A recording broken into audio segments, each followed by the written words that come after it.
நீங்கள் பார்த்துக் கொண்டிருப்பது உங்கள் விஜய்.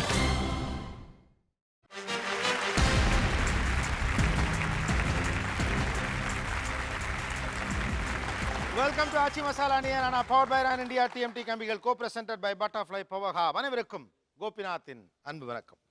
இந்த வாழ்க்கை வந்து நமக்காக நிறைய சர்ப்ரைசஸ் வச்சிருக்கு. நாம் எதிர்பார்க்காத பயணங்கள், எதிர்பார்க்காமல் சந்திக்கிற மனிதர்கள், எதிர்பார்க்காமல் படிக்கிற புத்தகங்கள். இந்த life is full of surprises. இந்த வாழ்க்கை நமக்கு அங்கங்கே ஒரு சாக்லேட் பாக்ஸை வச்சுருக்கு, அப்பப்போ எடுத்து எடுத்து கொடுக்குது. இந்த சர்ப்ரைஸுங்கிற பேரில் ஏதாவது கொடுத்துட்டே இருக்குது. அது பல நேரத்தில் சுவாரஸ்யமாக இருக்குது, சில நேரத்தில் நம்மளை பயமுறுத்துகிற சுவாரஸ்யம் வந்துடுது. யாரோ ஒருத்தருடைய மரணம், நம்ம யாரை வாழ்க்கையில் பார்க்கவே கூடாதுன்னு நினச்சோமோ அவனை பார்க்குற நேராக எதிர் சீட்டில் உட்காந்துட்டு இப்படி பார்த்துட்டு இருக்கிற ஒருத்தர். இப்படியாக வாழ்க்கை முழுவதும் சுவாரஸ்யங்கள் இருக்குது. இந்த வாழ்க்கை சுவாரஸ்யத்தில் அந்த கேமில் வாழ்க்கை நம்மளோட விளையாடுற பெரிய விளையாட்டு, வாழ்க்கையில் சாதாரணமாக இருந்த ஒருத்தனை அதை அப்படியே கிடுகிடுன்னு அப்படியே கூட்டிகிட்டு போய் டக்குன்னு மேலே உட்கார வைக்குது. அதே பரமபத விளையாட்டு நல்லா உச்சத்தில் உட்காந்துருக்க ஒருத்தனை சரசரன்னு கீத்து இழுத்தாந்து தரையில் போட்டுட்டு போயிடுது. Life is full of surprises. But அதோடு சேர்ந்து தான் நம்ம வாழ்ந்துக்கிட்டே இருக்கோம். எல்லா ஊர்லேயுமே பார்க்கலாம், கிராமங்களில் கூட அல்லது கிராமத்தை ஒட்டி சிறு நகரங்கள்லாம் ஒரு பெரிய கார வீடு இன்றைக்கி நிற்கிது. எல்லா ஊர்லேயும் நான் பார்த்துருக்கேன். அந்த வீட்டை பற்றி ஒரு வரலாறு எப்பொழுதுமே இருக்கும். சுற்றி சின்ன சின்ன வீடுகள், இப்போ கொஞ்சம் பெரிய வீடுகளாக மாறி இருக்கும். ரொம்ப நல்லா வாழ்ந்த குடும்பம் இது. இங்கே வீட்டில் 20 பேருக்கு தினந்தோறும் சாப்பாடு நடக்கும். பண்டிகை திருவிழானா ஊர் முழுக்க காசு கொடுப்பாங்க, எல்லார் வீட்டுக்கும் கரும்பு லாரியில் வந்து இறங்கும்னு அந்த வீட்டை பற்றி ஒரு ஒரு ஒரு பிரஸ்தாபமான ஒரு கதைகள் எல்லாரும் சொல்லுவாங்க.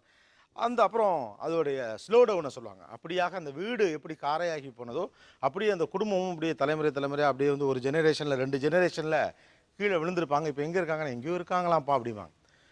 அதே வீட்டுக்கு பக்கத்தில் ஒரு குடிசை வீட்டில் ஏதோ ஒரு குடுத்தனம் பண்ணிக்கிட்டு வாழ்ந்துக்கிட்டு இருந்த ஒருத்தர் ஏதோ வெளிநாட்டுக்கு போயோ அல்லது ஒரு தொழில் தொடங்கியோ ஒரு சின்ன கடையை வச்சோ கிடுக்கிட்டுன்னு வளர்ந்து ஒரு பெரிய வீடை கட்டியிருப்பேன். ரொம்ப சாதாரணமாக இருந்தாயா, ரொம்ப நல்லா வந்துட்டான் அப்படின்னு ஒன்று உண்டு. ஸோ வாழ்க்கைங்கிறது ஏற்ற இறக்கங்களோடு தான் நடந்துகிட்ருக்கு. இதை வெளியிலேருந்து பார்க்குற போது வாழ்வினுடைய ஏற்ற இறக்கம்னு ஒரே ஒரு கிராமருக்கு கீழே இது சொல்லிட்டு போயிடலாம். ஆனால் ஏறினவங்களுக்கும் இறங்கினவங்களுக்கும் வாழ்க்கையும் வரலாறும் இருக்குது. சிலருக்கு வலியோடு இருக்குது, சிலருக்கு சந்தோஷத்தோடு அது இருக்குது. ஸோ இந்த 2 பேருக்கு நடுவில் அல்லது 2 பிரிவுக்கு நடுவில் நாம் ஒரு வாழ்க்கையை தேடுவோம். That's a idea of the show.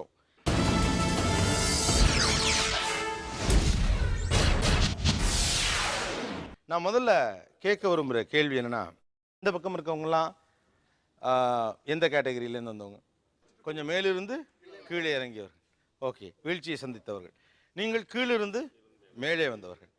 நான் 2 பக்கமும் ஒரு கேள்வியை கேட்கணும் அப்படின்னு ஆசைப்பட்றேன். இந்த கீழிருந்து மேலே வருதல் அப்படிங்கிறது ஒருத்தருடைய உழைப்பால் அல்லது அந்த மனிதரால் நடக்குதா, இல்லை அவருடைய நேரம் அதிர்ஷ்டத்தால் நடக்குதா? 100% உழைப்பு தானுங்க சார். 100% உழைப்பு தான். சமுதாயம் கற்றுக் கொடுத்த பாடத்தினால் மிக கடுமையான உழைப்பு சார் எனக்கு வந்து நேரத்தினால வந்து அதிர்ஷ்டம் சார். நேரத்தினால வந்து அதிர்ஷ்டம் தான் சார். அதில் தான் ஒர்க் அவுட் ஆச்சு. அதான் ஒர்க் அவுட் ஆச்சு. ஓகே, நேரத்தினால் வந்து அதிர்ஷ்டம், உழைப்பு மட்டுமே. 100% நேரம் தான் சார். 100% நேரம். 100%. ஓகே, 100% நேரங்கிறீங்க. உண்மையா நேரம் ஒர்க் அவுட் ஆனதா எல்லாமே ஒர்க் ஒர்க் அவுட் ஆகும். 100% உழைப்புங்க சார். 100% உழைப்பு. நேரம் தான் சார். நேரம் தான். அதிர்ஷ்டம் தான் காரணம். பக்கத்தில் மனைவி வந்த நேரம் சார். மனைவி வந்த நேரம். இது சூப்பருங்க. ஒரிஜினல் நிறைய இடத்துல உண்டு. மனைவி வந்த நேரம், குழந்தை வந்த நேரம் சொல்லுவாங்க. மனைவி வந்த நேரத்தில் நான் ஜெயிச்சேங்கிறவங்க இங்கே எவ்வளோ பேர் கை தூக்கலாம்? என்ன பாஸ், உங்க உழைப்பே இப்ப நான் சந்தேகப்படுறேன். மனைவி வந்த நேரம்.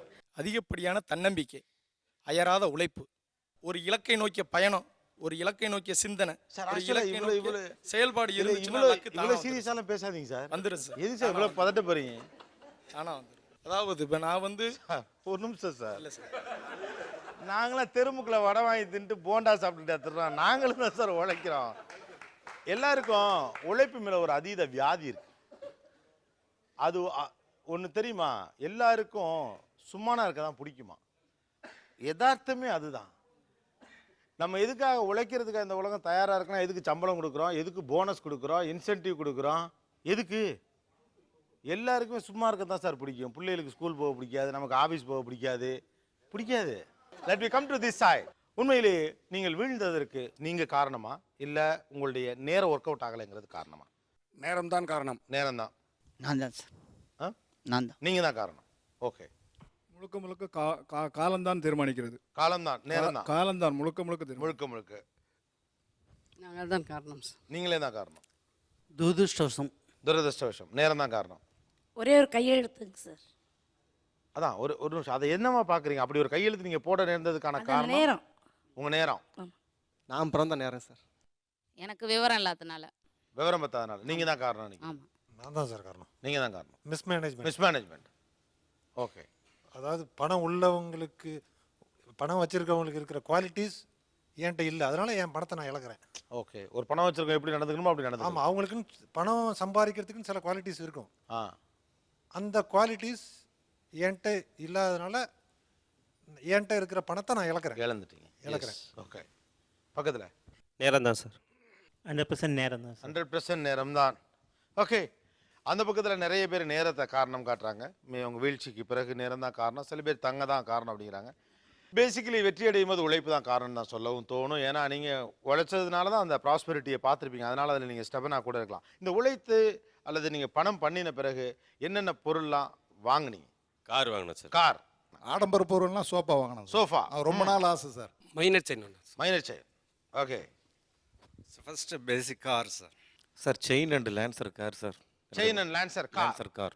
சூப்பர். பக்கத்தில் அண்ட் தேர்டு வந்து நான் ஃபாரின் போகணும் ரொம்ப ஆசைப்பட்டேன் சார். பணம் வந்த உடனே அந்த கனவை நிறைவேற்றணும் சார். எந்த நாட்டுக்கு போனீங்க? பேங்காக். அதுதான் கேட்டேன். 4 பவுன் தங்கச்சங்கிலி. 4 பவுனில் தங்கச்சங்கிலி. ஓகே. வேற? மதுரையில் என்னுடைய வீடு 30 லட்ச ரூபா மதிப்பில் கட்டினதை விட என்னுடைய சொந்த ஊர் தேவகோட்டையில் 1 கோடி ரூபா மதிப்புள்ள ஒரு வீடை கட்டினேன். பா. யாருமே அதை பார்த்து பிரமிக்காதவங்க இல்லை. அது வந்து புது மாதிரியாக மட்டும் இல்லை, ஸ்தபதிகளை வச்சு வாஸ்து முறைப்படி செஞ்சு பூஜை அறையை ஒரு கோவில் மாதிரியே உண்டாக்கி எல்லா விதமான வாஸ்து அமைப்புகளோட 2 மாடி வீடு, மிகப்பெரிய வீடு. அதை பார்த்து என்னுடைய சமூக அந்தஸ்துக்காக என்னுடைய குழந்தைகளை, என்னுடைய பெண் குழந்தைகளை நல்ல இடத்துல மணமுடிக்க அது ஒரு உதவியாக இருந்தது. அதுக்காகவே அதை செஞ்சேன். சார் என்னுடைய நீண்ட நாள் ஆசை வந்து புல்லட் மோட்டார் சைக்கிள் ஓட்டணும் அப்படின்னு. ஓகே. அதுக்காக வந்து 5 மாத சம்பளத்தை வந்து சேர்த்து வச்சு ஆ, ஒரு புல்லட் மோட்டார் சைக்கிள் வாங்கினேன். சூப்பர். ஆ, ஆல்ரெடி கார் வச்சிருந்தேன் சார். ஆ. அதுக்கு ஒரு 2 லட்ச ரூபாய்க்கு எக்ஸ்ட்ரா ஃபிட்டிங்ஸ் பண்ணோம். எக்ஸ்ட்ரா ஃபிட்டிங்ஸ் போட்டு பயங்கரமா என்னென்ன பிரம்மாண்டமா பண்ணீங்க? என்னென்ன பண்ணீங்க இந்த பூரா கார்? சைலன்சர், டபுள் சைலன்சருங்க சார். ஆ, அப்புறம் வந்து சைடில் பூரா லைட் எரியுற மாதிரி, மேலே ஃபுல்லாக அந்த சன்சைடு மாதிரி வச்சுருப்பாங்களே சார், சன்சைடு ஆ. ஃபுல்லாக அப்போல்சரி, ஃபுல்லாக இது ஹை காஸ்ட்லி, ஃபுல்லாக அந்த லெதர் ஷீட் கவரு, ஆ. செட்டுக்கு ஊஃபரு, ஆம்ப்ளிஃபையரு எல்லாமே. எஸ். வேறு? மனநிறைவுக்காக நான் பண்ண ஒரு விஷயம் வந்து, நான் ரொம்ப நாள் யோசிச்சிருந்த விஷயம், கொஞ்சம் பணம் சேர்ந்துச்சுன்னா ஒரு தொண்டு நிறுவனத்துக்கு டொனேஷன் கொடுக்கணும்னு நினச்சிட்டு இருந்தேன். அது கொடுத்தேன், ரொம்ப சந்தோஷமாக இருந்தேன். இப்போ வரைக்கும் எனக்கு அது மனசு திருப்தியாகவே இருக்குது. ரொம்ப தெளிவாக ஒரு கேள்வி கேட்குறேன் உங்ககிட்ட. நீங்கள் வாங்கின ஆடம்பர பொருள் என்னன்னு? தொண்டு நிறுவனத்துக்கு உதவி செய்கிறது ஆடம்பர பொருள் இல்லை. ஆனால் துருத்திக்கிட்டு நீங்கள் அதை சொல்கிறதன் பின்னணியிலேயே என்ன வருது? அதுதான் ஆடம்பரமே. நீங்கள் தான் இப்போ இதுதான் வெட்டியாக ஆடம்பரம் பண்ணுறதுங்கிறது. நான் அதை கேட்கவே இல்லை. உங்கள் வீட்டில் என்னென்ன பொருளாக இருக்குது சார்? 1க்கு 4 பைக் இருக்குது. 1க்கு 4 பைக் இருக்கு. சார் என் வீட்டில் கம்ப்ளீட்டாக ட்ரிபிள் பெட்ரூம் ஃபுல்லாகவே சென்ட்ரலைஸ்டு ஏசி பண்ணியிருக்கேன். அப்புறம் வந்துட்டு வீட்டில் ஒரு 4 கம்ப்யூட்டர் இருக்குது. 4 கம்ப்யூட்டர். ஆமாம், 2 லேப்டாப் இருக்குது. ஆ, அதுக்கப்புறம் கம்ப்ளீட்டாக மாடர்ன் கிச்சன், கம்ப்ளீட்டாக ஆல் ஃபெசிலிட்டிஸ், 2 ஃப்ரிட்ஜ் இருக்குது. அது மாதிரி modular kitchen, full full facility. ஃபெசிலிட்டியோட. தென் வேற? சார் 3 கார் வச்சுருக்கேன் sir. 3 car. LED TV sir 40 inches. Okay. எங்கிட்ட இருக்கிற மாதிரி இன்னைக்கு வரைக்கும் அந்த அலாய்வீல் ஆகட்டும், நான் போட்டுக்கிற சிஸ்டம் ஆகட்டும், காரில் யார்கிட்டையுமே இருக்காது சார். ம். நான் காருக்குள்ளே ஒரு 5.1 பயங்கர ஒரு தேட்டரை கட்டி வச்சுருக்கேன். காருக்குள்ளே 1,80,000 ரூபாய்க்கு செட்டு மாட்டியிருக்கேன். 1,80,000. 1,80,000 ரூபாய்க்கு காருக்கு செட்டு மாட்டியிருக்கேன். ஆஹா. நான் வீட்டில் ஹோம் தேட்டர் நான் மாட்டிக்கு வந்து எந்த சொந்தக்கார வீட்டில் இருக்கக்கூடாது அப்படிங்கிறக்காக அங்கே 1,00,000 ரூபாய்க்கு நான் வந்து அந்த இது போட்டுருக்கேன் sir. Onkyo home theatre system போட்டிருக்கேன் சார். ஆஹா. என்னோடய வீட்டில் எல்லாமே டீ குட்டில் பண்ணியிருக்கேன்.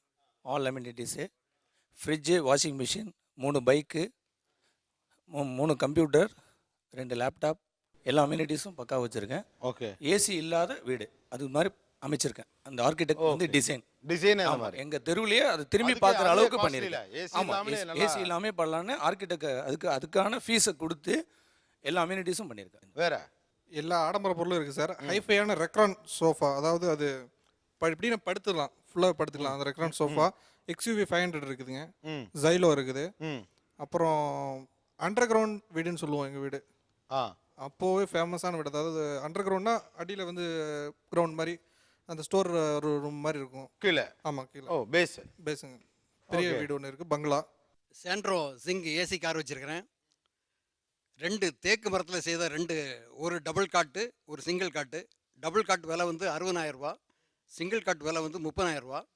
அப்புறம் என்னுடைய பிள்ளைகளுக்கெல்லாம் ஐஃபோன், லேப்டாப்பு, 2 பிள்ளைகளுக்கும் தனித்தனியாக லேப்டாப்பு, அப்புறம் எனக்கு கேலக்ஸி செல்ஃபோன், அப்புறம் வீட்டில் ஹோம் தியேட்டர், லேட்டஸ்ட்டாக கட்டின ஒரு புது வீடு. மேலும் எனக்கு கார் மேலே ரொம்ப ஆசை. கிட்டத்தட்ட 20 வருஷத்தில் 10 கார் மாற்றிருக்கேன்.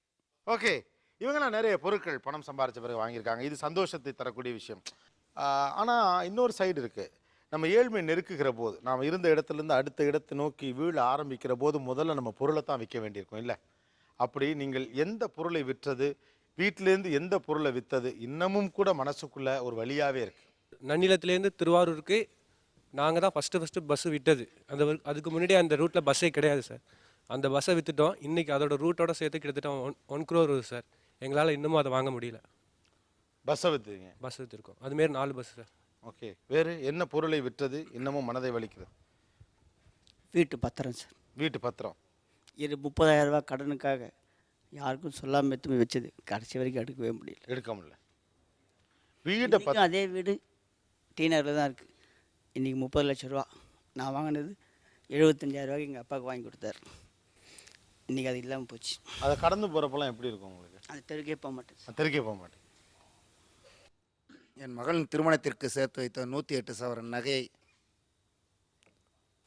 கொஞ்சம் கொஞ்சமாக கொண்டு போய் விற்றது. அவ்வளோத்தையுமே விற்றுட்டிங்களா? கல்யாணம் அதுக்கப்புறம் பண்ணிட்டீங்க அந்த பொண்ணுக்கு? இன்னும் பண்ணலை. இன்னும் பண்ணல. எந்த பொருளை விற்றது இன்னமும் வலிக்குது உங்களுக்கு? அம்மா வாழ்ந்துக்கிட்டு இருந்த மறைமலை நகர் வீட்டை விற்ற போது. அம்மா வாழ்ந்த அம்மா இருக்காங்க, இப்போவும் இருக்காங்க. ஆனால் அவங்க கையெழுத்து போடும்போது நான் அந்த ரெஜிஸ்டர் ஆஃபீஸ்க்கே போகலை. ரொம்ப அழுதுகிட்டு இருந்தேன். அந்த விற்ற நாள் எப்படி இருந்துச்சு? இல்லை, கொஞ்ச நாள் கழித்து நான் செத்தாலும் இங்கேயே அப்பா இறந்த வீடு அது, அதனால் அங்கேயே நான் இறந்துடுறேன் அப்படின்னு சொல்லி முதல்ல சொன்னாங்க. அப்புறம் வேறு சந்தர்ப்ப சூழ்நிலை சரியில்லாதனால விற்க வேண்டிய சூழ்நிலை ஆயிடுச்சு. இன்றைக்கி மறைமலை நகர் உங்களுக்கு தெரியும் இல்லைங்களா? இப்போ இருக்கிற ரேட்டு வேறு. அன்றைக்கி வெறும் 15 லட்சத்துக்கு விற்றாங்க அந்த வீட்டை, 7 வருஷத்துக்கு முன்னாடி. நாங்கள் மறைமலை நகருக்கு ஸ்டேஷன் கூட அந்த பக்கம் ட்ரெயினில் போகும்போது கூட அந்த பக்கம் திரும்பி பார்க்கல. அந்த நேரத்தில் கண்ணை மூடி போனாங்க அம்மாவும் சரி. எந்த பொருளை விற்ற போது மனசு இன்னமும் வலிக்குது? நான் வந்து 8th படிக்கும் போது அப்பாவுக்கு ஆப்ரேஷன் பண்ணியிருந்தேங்க சார். அதுக்காக பணம் வட்டிக்கு தான் வாங்கினாங்க வெளியில். அதை கட்ட முடியாத போது அது சின்ன வயசுலேயே நான் இருந்த வீடு, அது 20 சென்ட்டோடு சேர்ந்த வீடு. பட் இப்போ அதோட வேல்யூ பார்த்திங்கன்னா 50 lakhs இருக்கும். அதை விற்ற போது அது ஸ்கூல் பக்கத்துலேயே, ஸ்கூல் அப்படியே இங்கே காம்பவுண்ட் பக்கத்துலேயே இது. அந்த ஸ்கூலு அது பக்கத்துலேயே விற்ற போது அந்த வழியாக நான் அதுக்கப்புறம் 4 வருஷம் அந்த ஸ்கூல் 5 வருஷம் அந்த ஸ்கூலில் படித்தேன். பட் அது வழியாக நாங்கள் போயிட்டு இருக்கும்போது தாங்க முடியாது. அதை பார்க்கும்போது அங்கே போயிட்டு வரும்போது ஒரு மாதிரி இருக்கும் சார். பசங்கள்லாம் இது உங்கள் வீடு தான்டா அப்படிம்பாங்க. பட்டு இப்போ வீடே இல்லை.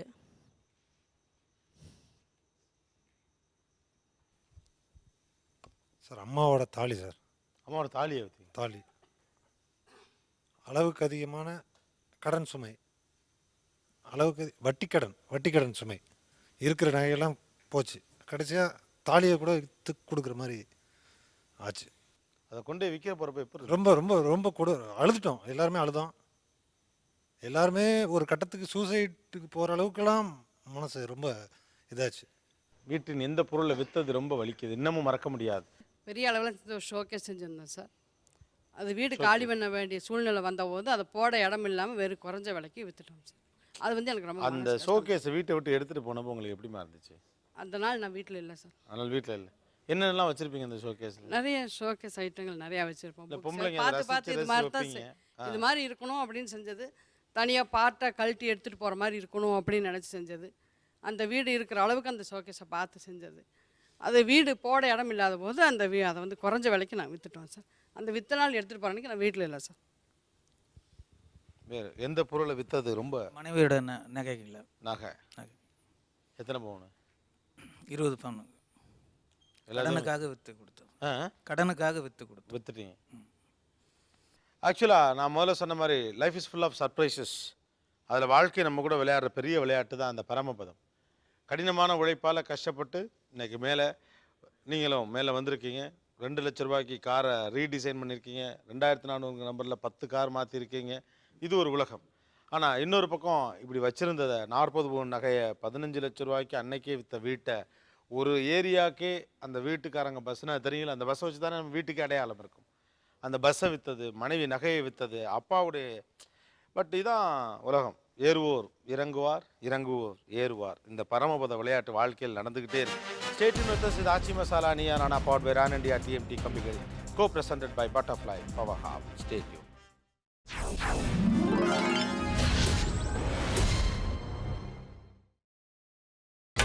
நீங்கள் பார்த்துக் கொண்டிருப்பது உங்கள் விஜய்.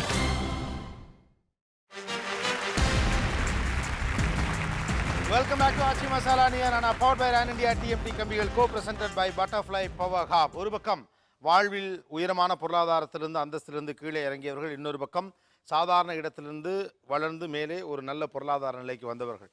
நிறைய விஷயங்கள் பேசியிருக்கோம்.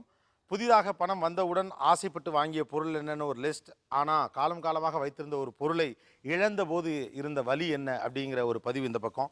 இப்போ ஒரு ஸ்பெஷல் கெஸ்ட்டை நம்ம இந்த ஃப்ளோருக்கு கூப்பிட போகிறோம். மிஸ்டர் சுரேஷ், ஆக்டர் சுரேஷ் அவர்களை அன்போடு மேடை கலைக்கிறோம். யா ப்ளீஸ் சுரேஷ். சுரேஷ் கிட்ட நம்ம போகிறதுக்கு முன்னால் நான் இந்த பக்கம் வரேன். நம்ம மனம் திறந்து பேசணும் முடிவு பண்ணியாச்சு. அதனால் let us be so open. ஆக்சுவலாக நமக்கு பணம் வந்தவுடனே சில கேரக்டர்கள், நடை உடை பாவனை மாறும். சில நேரங்கள் நம்ம ஏண்டா அப்படிலாம் நடந்துக்கிறோம்லாம் தோணும். ஆனாலும் கூட இயல்பாகவே கொஞ்சம் பணம் வந்தோடனே தானாக அது வரும், அல்லது சமூகம் எதிர்பார்க்கறதுக்காவது செய்ய ஆரம்பிப்போம். அப்படி பணம் வந்த பிறகு உங்களிடம் மாறிய குணங்கள் என்னென்ன, அல்லது நடை உடை பாவனைகள்லாம் எப்படி மாறுச்சு? யாராவது சொல்ல முடியுமா? இருந்ததுக்குமே கொஞ்சம் பணம் சேர்ந்ததுக்கு அப்புறம் என்னை எல்லாரும் முன்னிலைப்படுத்தணும்னு ஆசைப்பட்டேன். ஓகே. அப்புறம் ரெண்டாவது எதா இருந்தாலும் நம்ம என்ன கேட்டுதான் ஒரு முடிவு எடுக்கணும், உங்களை கேட்டு செய்யணும், என்ன கேட்டு செய்யணும். சூப்பர். என்ன கேட்காம எடுக்கிற முடிவுக்கு நான் பொறுப்பு இல்லை அப்படிங்கிற ஒரு ஈகோ எனக்கு ஏற்பட்டது. ஓகே, அது ஃபர்ஸ்ட் வந்து நேச்சுரல். உண்மையை பேசுறாருங்க. எஸ், டிரைவிங் கூட ஒரு அரகண்டான டிரைவிங் மாதிரி வந்துருச்சு.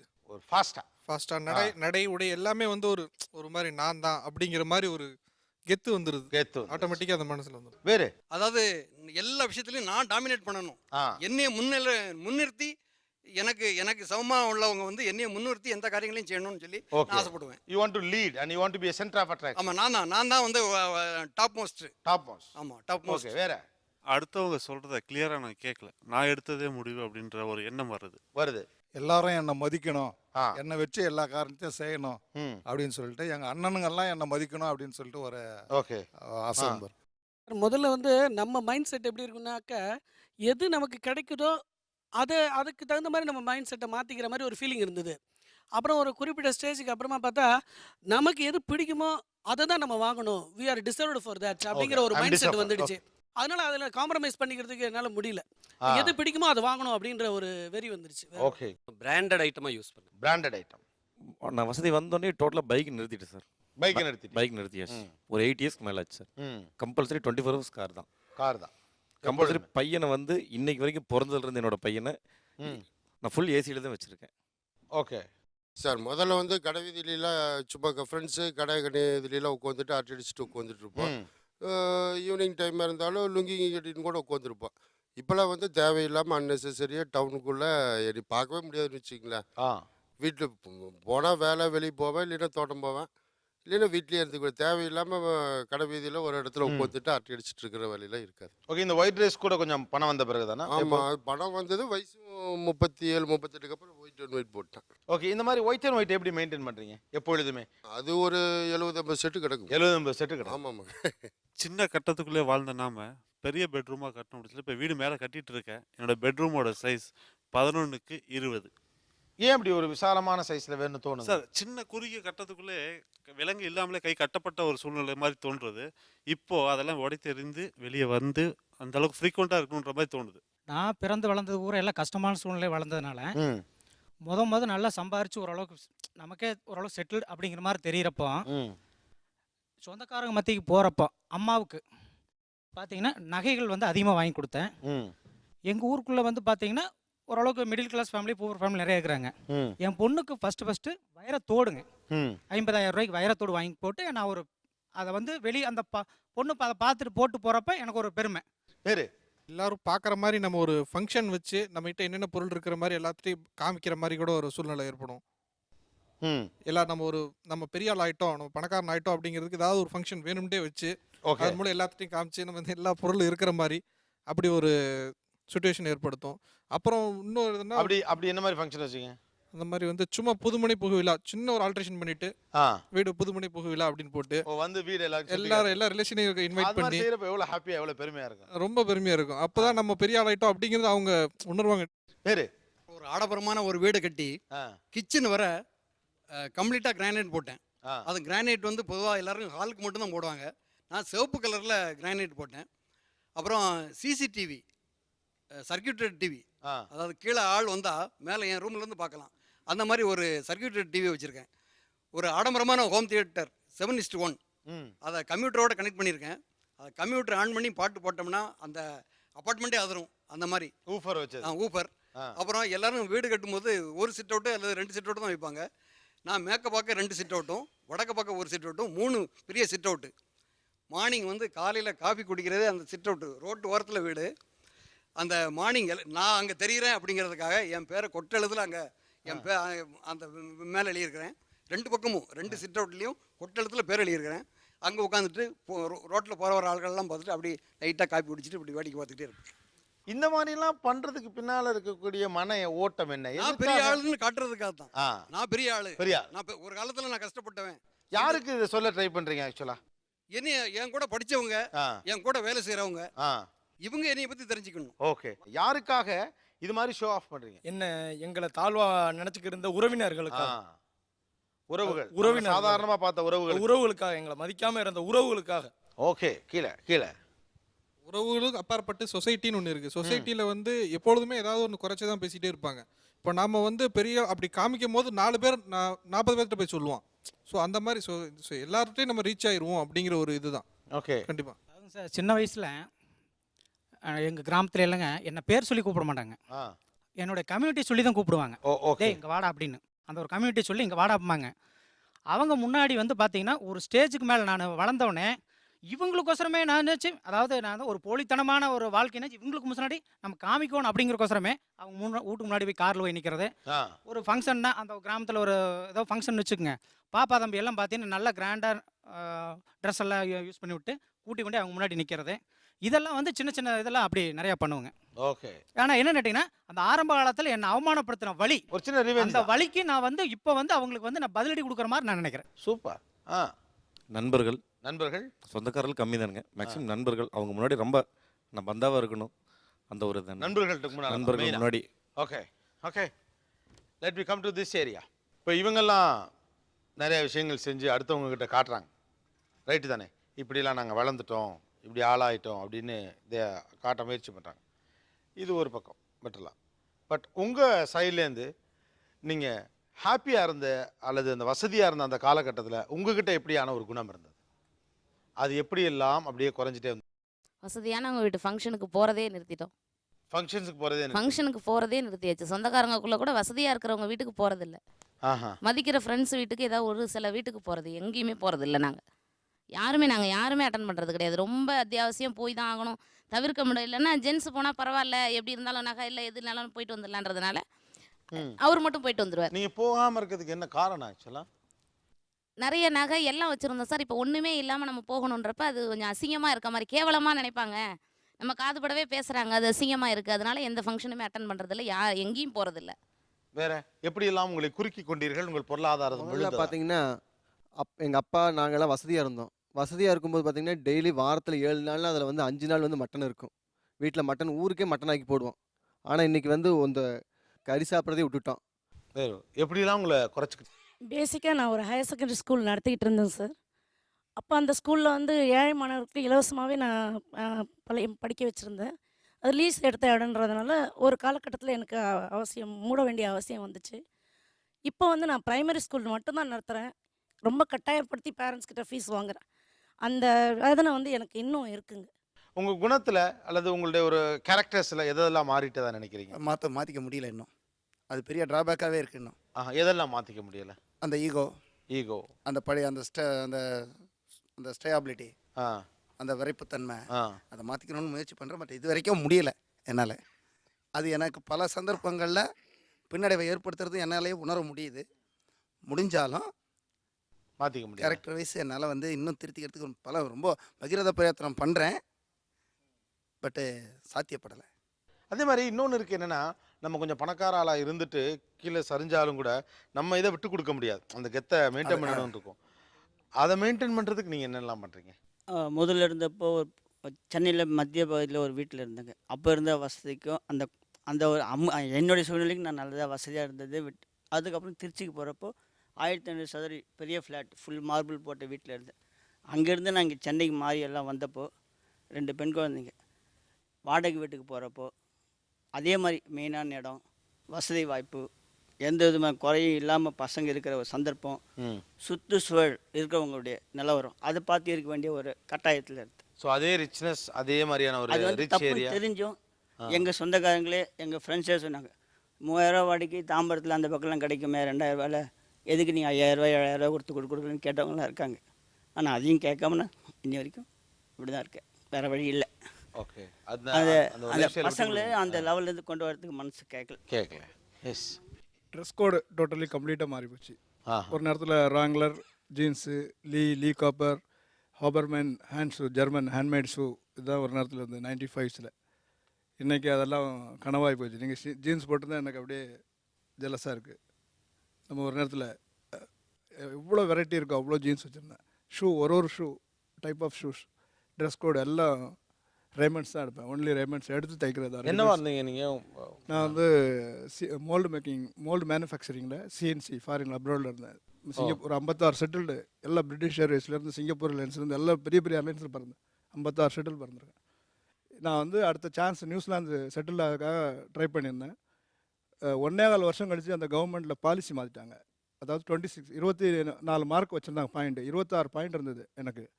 அது 1.25 வருஷம் கழிச்சு மாற்றின பிறகு 28 ஆக்கிட்டாங்க. அந்த 2 பாயிண்டால் என்னை வந்து டிடக்ஷன் பண்ணாங்க. 3 சான்ஸ் கொடுத்தாங்க. அதாவது 50 லட்ச ரூபா டெபாசிட் பண்ணலாம், இல்லைனா பிளட் ரிலேஷன் அங்கே இருக்கலாம், அப்படி இல்லைன்னு சொன்னால் ஜாப் ஆஃபர் லெட்ரு. இந்த 3 மந்த்ஸ் டைமில் நீங்கள் ப்ரூவ் பண்ணிங்கன்னா தரேன்னு சொன்னாங்க. எல்லாம் ரெடி ஆகிடுச்சு. அது ட்ராப் ஆச்சு. எனக்கு ஒரு 4.5 லட்ச ரூபா, 4 வருஷம் டைம் வேஸ்ட். டேரெக்டாக நானே அப்ளை பண்ணேன், எந்த ஏஜென்சி கிடையாது. டெல்லி எம்பசியில் போய் டேரெக்டாக நானே செய்யிருந்தேன். எல்லா இதுவுமே அப்படி தான். நானே எந்த ஏஜென்சி வழி போகிறேன், நானே தான் எல்லாம் அரப் போனது, மலேசியா போனது, சிங்கப்பூர் போனது எல்லாமே நானே செய்தேன்.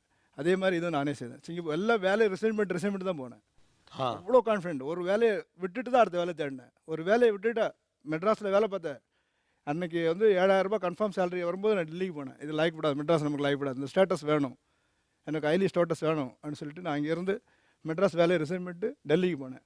டெல்லியில் நல்ல ஒரு செட்டில்டு வரும்போது இது லாய்க்கப்படாதுன்னு சொல்லிட்டு சவுதி அரேபியா போனேன். சவுதி அரேபியாவில் போனால் 15000 சம்பளம், இது லாய்க்கப்படாது, இதை காட்டலாம் பெரிதாக வரும்னு சொல்லிட்டு ஒரு நாளைக்கு 3 ரூபா சம்பளத்தை ஆரம்பித்தேன். 5000 ரூபா சம்பளம் பெர் டே கொண்டு வந்தேன். அதுலேருந்து செட்டில்டு ஆகலாம். அந்த வேர்ல்டு வைடு கனடாவுக்கு 2 ஆப்பர்ச்சுனிட்டி கிட்டது, கனடாவுக்கு போகவே இல்லை. 2 தடவை கிடச்சி. அந்த நான் வேண்டாம், கனடானா ஃபேமிலி அங்கே செட்டில் வந்து அங்கே கிளைமேட்டு. ஆஸ்திரேலியா ரொம்ப ஆஸ்திரேலியாவில் ரேஸ் இருக்குது அப்படின்னு அன்றைக்கே டிசைட் பண்ணேன். அதுக்கப்புறம் நிறைய வந்தது இந்தியன்ஸு டார்ச்சர்னு. அதை முதல்ல நான் டிசைட் பண்ணிட்டு இந்த பெஸ்ட்டு அப்படின்னு வந்து சிங்கப்பூரில் நேஷ்னல் லைப்ரரியில் போயிட்டு எல்லாம் பார்த்ததில் அப்போ வந்து ஃபுல் நியூசிலாந்து தான். பேர் ஸ்கொயர் கிலோமீட்டர் 8 பேர் தான் இருக்கிறான். ரொம்ப அமைதியான கண்ட்ரி. அக்ரிகல்ச்சர் எனக்கு ரொம்ப பிடிக்கும். சரி, எல்லாமே பேஸ்டு அக்ரிகல்ச்சர் அந்த கண்ட்ரியில். ஸோ அந்த கண்ட்ரியில் செட்டில் ஆகணும்னு டிசைட் பண்ணி அதுக்காக எல்லாத்தையும் ஏற்பாடு பண்ணேன். அவ்வளோ கான்ஃபிடென்ட்டாக இருந்த ஆள், அவ்வளோ டாப் ரிச்சாக பார்த்தீங்கன்னா நினைக்கவே முடியாது, என்ன சாதாரண நினைக்க முடியாது. இப்போ நான் அப்படியே ஒரு புலி வந்து ஒரு பூனை மாதிரி உட்காந்துட்டு இருக்கிறேன். பட் ஸ்டில் அந்த இதை விடுறதில்லை, இன்னைக்கும் விடுறதில்லை. அந்த புலி தான் நினைக்கும். நான் அந்த எதெல்லாம் என்ன விடலை, என்ன எதுவுமே இப்போ பாருங்க, என்றைக்குமே எந்த இடத்துலையும் நான் விட்டு கொடுக்குறது இல்லை. இப்பவும் பாருங்க, மந்த் எண்டு நான் கொச்சிலேருந்து இங்கே வந்துருக்கிறேன். உங்களுக்கு புரியும் மந்த் எண்டு எவ்வளோ ப்ராப்ளம் இருக்குன்னு. மந்த் எண்டு நீங்கள் சொல்கிறீங்க 27 நான் வந்துட்டு சாதாரணமாக கிடையாது.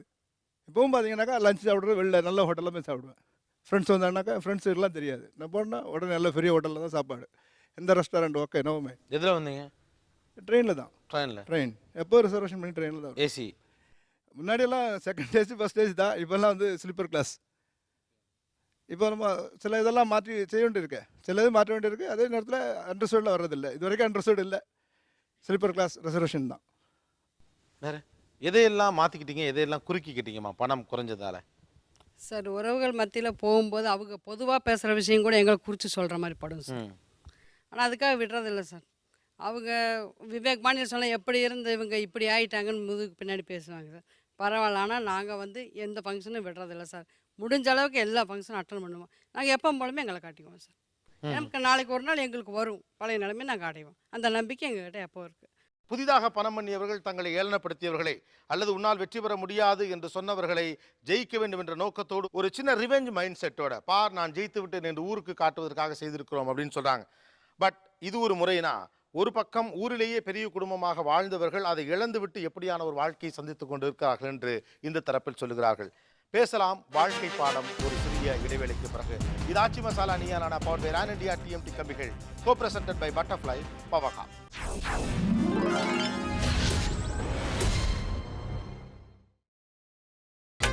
நீங்கள் பார்த்துக் கொண்டிருப்பது உங்கள் விஜய்.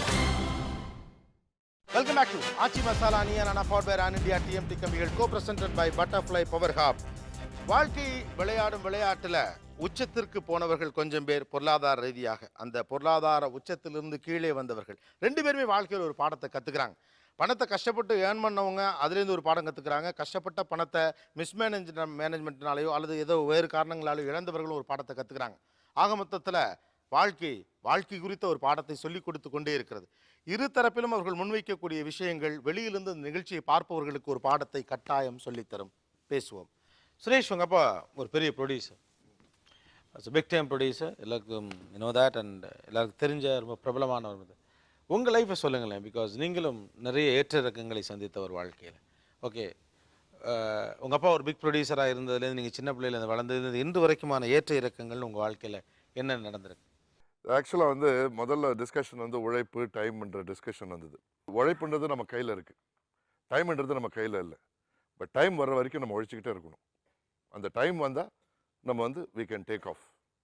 பட் டைம் தான் எல்லாமே.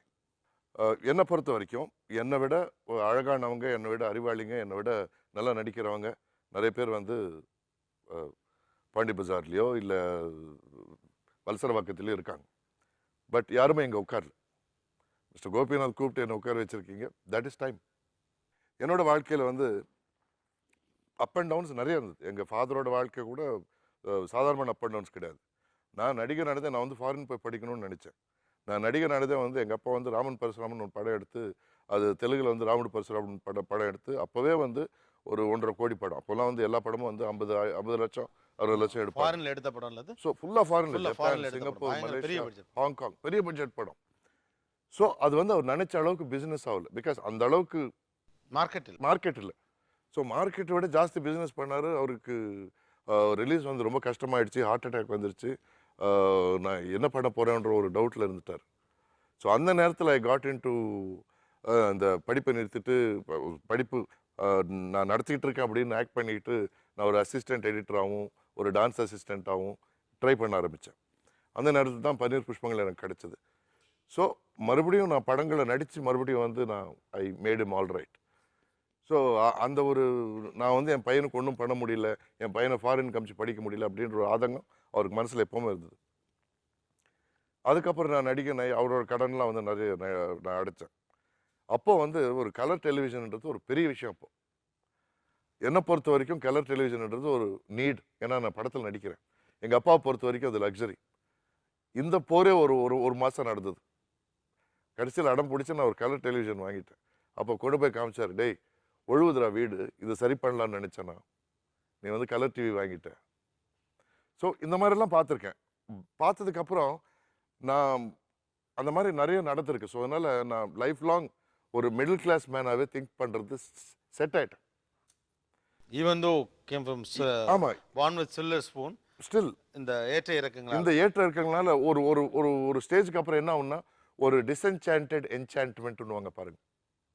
எது மேலேயே வந்து ஜாஸ்தி ஒரு அன்பு இல்லாத ஒரு தத்துவம் இருந்தால் நல்லது, இல்லாட்டி ஓகே அன்ற மாதிரி வரும். பட் இருந்தாலும் நான் வந்து I been young and stupid. நம்ம இண்டஸ்ட்ரி சவுத் இண்டஸ்ட்ரியிலே ஃபஸ்ட்டு ஃபாரின் கார் வாங்கினது நான் தான். அப்போ ஸோ அது வந்து யூத், அது வந்து நான் எங்கள் அப்பா வந்து எனக்கு என்னோட சம்பாதியத்தில் Mark 1 ஒரு கருப்பு அம்பாசிடர் கார் வாங்கி வச்சார்.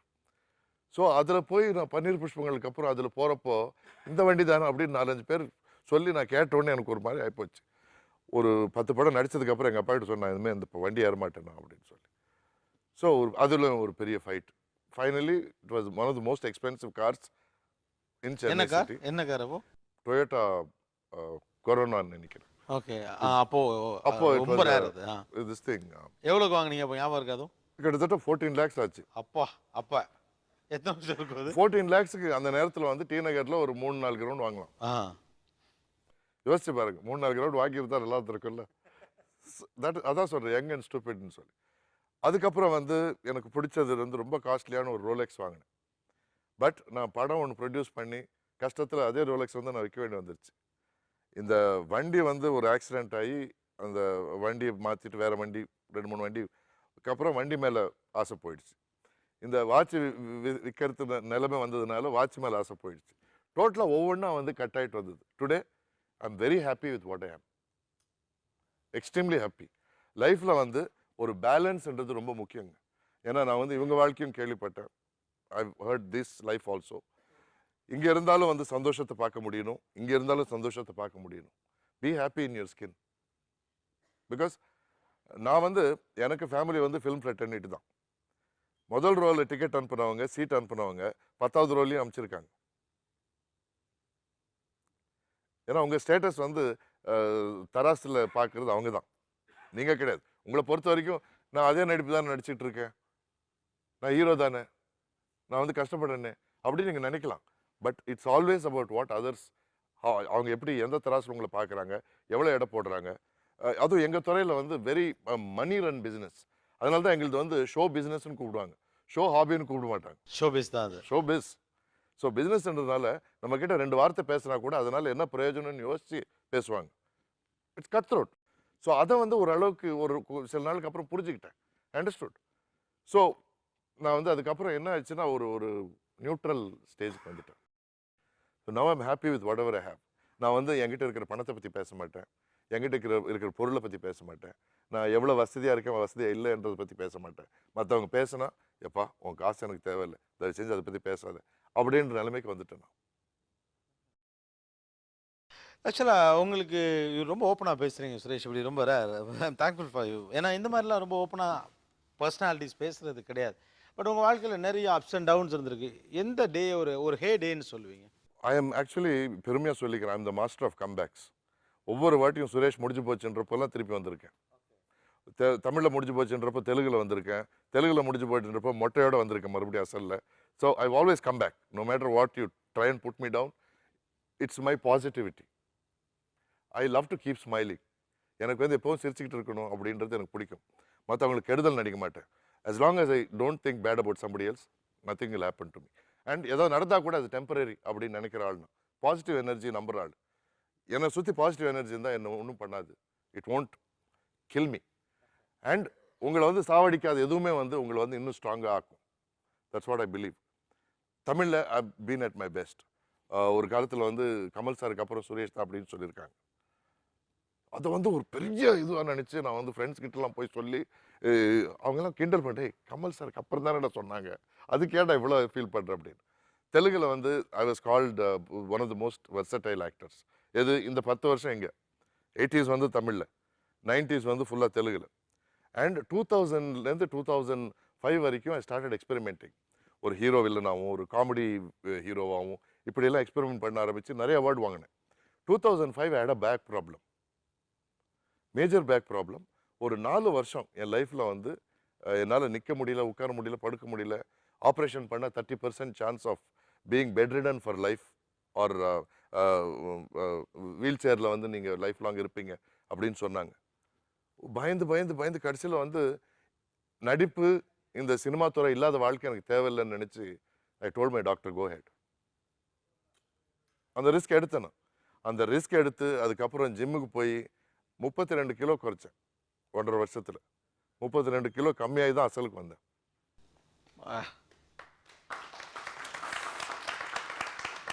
Positive energy. அது நடக்கலாம், நடக்காமல் போகலாம், but let's stay positive. Okay. இப்போ வந்து 284 படம் பண்ணியிருக்கேன் டோட்டலாக, தெலுங்கு தமிழ் சேர்த்து. ஒரு 100-110 படத்துக்கு அப்புறம் என் படங்கள் பார்க்க நிறுத்திட்டேன். எதுக்கு பார்த்து டென்ஷன், ஐயோ இது ஓடணுமே அப்படின்னு சொல்லி கோயில் குளத்துக்கெல்லாம் போய், ஏன்னா நம்ம கையில் இல்லை. எடிட்டர் வந்து சொதப்பிருப்பான், இல்லை டைரக்டர் சொதப்பிருப்பான், இல்லை ப்ரொடியூசர் பப்ளிசிட்டி பண்ணியிருக்க மாட்டார். ஸோ ஒரு டிட்டாச்மெண்ட்ன்றது ரொம்ப முக்கியம். ஓகே. எதன் மீதும் எல்லாமேலையும் அட்டாச்மெண்ட். நிறைய பேர் வந்து ஒரு ஃபேமிலி தான் நமக்கு முக்கியம் வாழ்க்கையில் அப்படின்றாங்க. I don't think so. நிறைய பேர் வந்து ஃபைனான்ஷியல் செக்யூரிட்டி தான் இம்பார்ட்டன்ட்னுவாங்க. I don't think so. நிறைய பேர் வந்து to have somebody who loves you for the rest of your life அப்படின்வாங்க. I don't think so. Nothing is permanent sir. Everything comes with an expiry date, even life. But ஆனால் நான் உங்களை பார்த்த வரைக்கும் நீங்கள் ரொம்ப ரசனையான ஒரு ஆள். உங்கள் ஸ்டைல், உங்கள் பாடி லாங்குவேஜ், நான் ஏற்கனவே ஒரு ஷோவில் கூட ஒரு ஒரு ஒரு லைஃப் ஸ்டைல் ஐகான்ஸ், அந்த ஸ்டைலான ஆட்கள்ங்கிறப்பே உங்கள் ஞாபகம் வந்தது. உங்களையும் கூப்பிட்டோம். உங்கள் இங்கிலீஷ், உங்கள் பேச்சு, நீங்கள் சாப்பிட்ற விஷயங்கள், உங்கள் ரசனை, இதுக்கெல்லாமே கூட ஒரு பணம் தேவைப்படுது தானே? இந்த ரசனையே ஒரு செலவில். ஆக்சுவலாக அது எப்படி ஒரு நடிகனோட வாழ்க்கையில் வந்து நான் இத்தனை படம் பண்ணியிருக்கேன். பட் தட் டசன்ட் மீன் நான் வந்து நான் 32 வருஷமாக எவ்ரிடே நான் வந்து ஒர்க் பண்ணியிருக்கேன்னு கிடையாது. நடுவில் வந்து கேப் வரும், நிறைய கேப் வரும். அந்த கேப்பை வந்து நீங்கள் தண்ணி அடித்து படுத்துக்கிறதுக்கு யூஸ் பண்ணலாம், இல்லை you can improve your self. நான் வந்து ஒரு ஜான்சி யூனிவர்சிட்டியில் பிகாம் பண்ணியிருக்கேன். இந்த கேப்பில் நான் வந்து கம்ப்யூட்டர் லாங்குவேஜஸ் எல்லாம் கற்றுக்கிட்டேன் வேற ஒரு வாட்டி வந்த கேப்பில். நான் வந்து குக்கிங் கற்றுக்கிட்டேன் வேற கேப்பில். எல்லாமே வந்து எனக்கு அடுத்த வாழ்க்கையில் ஹெல்ப் ஆச்சு இப்போ வரைக்கும். ஸோ நான் என்ன சொல்ல வரேன்னா, நீங்கள் கஷ்டப்பட்டுக்கிட்டே இருக்கணும். பட் இது எல்லாத்துக்கும் வந்து பலன் டைம் கொடுக்கும். ஏதாவது ஒரு நாள், ஏதோ ஒரு டயத்தில் அது நம்பணும். என்னோட ஃப்ரெண்ட்ஸ் வந்து நான் வந்து ஒரு +2 விட்டுட்டப்போ என்னோட ஃப்ரெண்ட்ஸ் வந்து அதுக்கு அடுத்து பிலானி போனாங்க, ஐஐடி போனாங்க, பிட்ஸ் போனாங்க, எங்கே போனாங்க அங்கே போனாங்க. என்னை வந்து டே அன்பட் படிக்காதவனே அப்படின்னு கூப்பிட்டாங்க ஃபோனில். அதில் ஒரு கோவம் எனக்கு. So I wanted to make myself better. So அதனால தான் மறுபடியும் படிப்பு வந்து நான் பார்ட் டைம் நான் ஸ்டார்ட் பண்ணி I started talking to people in English. I started learning English, and I made myself better. Nobody can make you better. Only you. Yeah, only you. Only you. அப்புறம் சில பேர் வந்து என் friend ஒருத்தன் டெல்லியிலேருந்து வந்தான். வந்துட்டு லேப்டாப் ஓப்பன் பண்ணி, மச்சான் அவனுக்கு தெரியுமாடா லேப்டாப்டா இதெல்லாம் அதில் ஒரு சின்ன. ஸோ அதுக்கு அடுத்த வருஷம் ஐ வெண்ட்.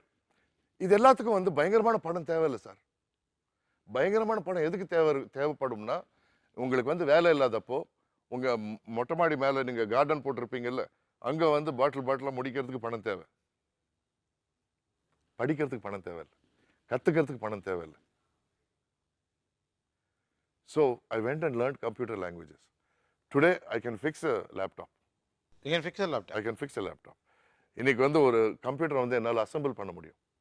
ஒரு டெஸ்க்டாப் கம்ப்யூட்டர் போதும். ஒரு நடிகனுக்கு இது வந்து போதும். So interesting you are. அப்புறம் சார், இங்கேருந்து ஹிமாலயா போகிறதுக்கு எவ்வளோ செலவாகுமோ, யூரோப் ஃபுல்லாக பேக் பேக் பண்ணுறதுக்கு அவ்வளோதான். You know that.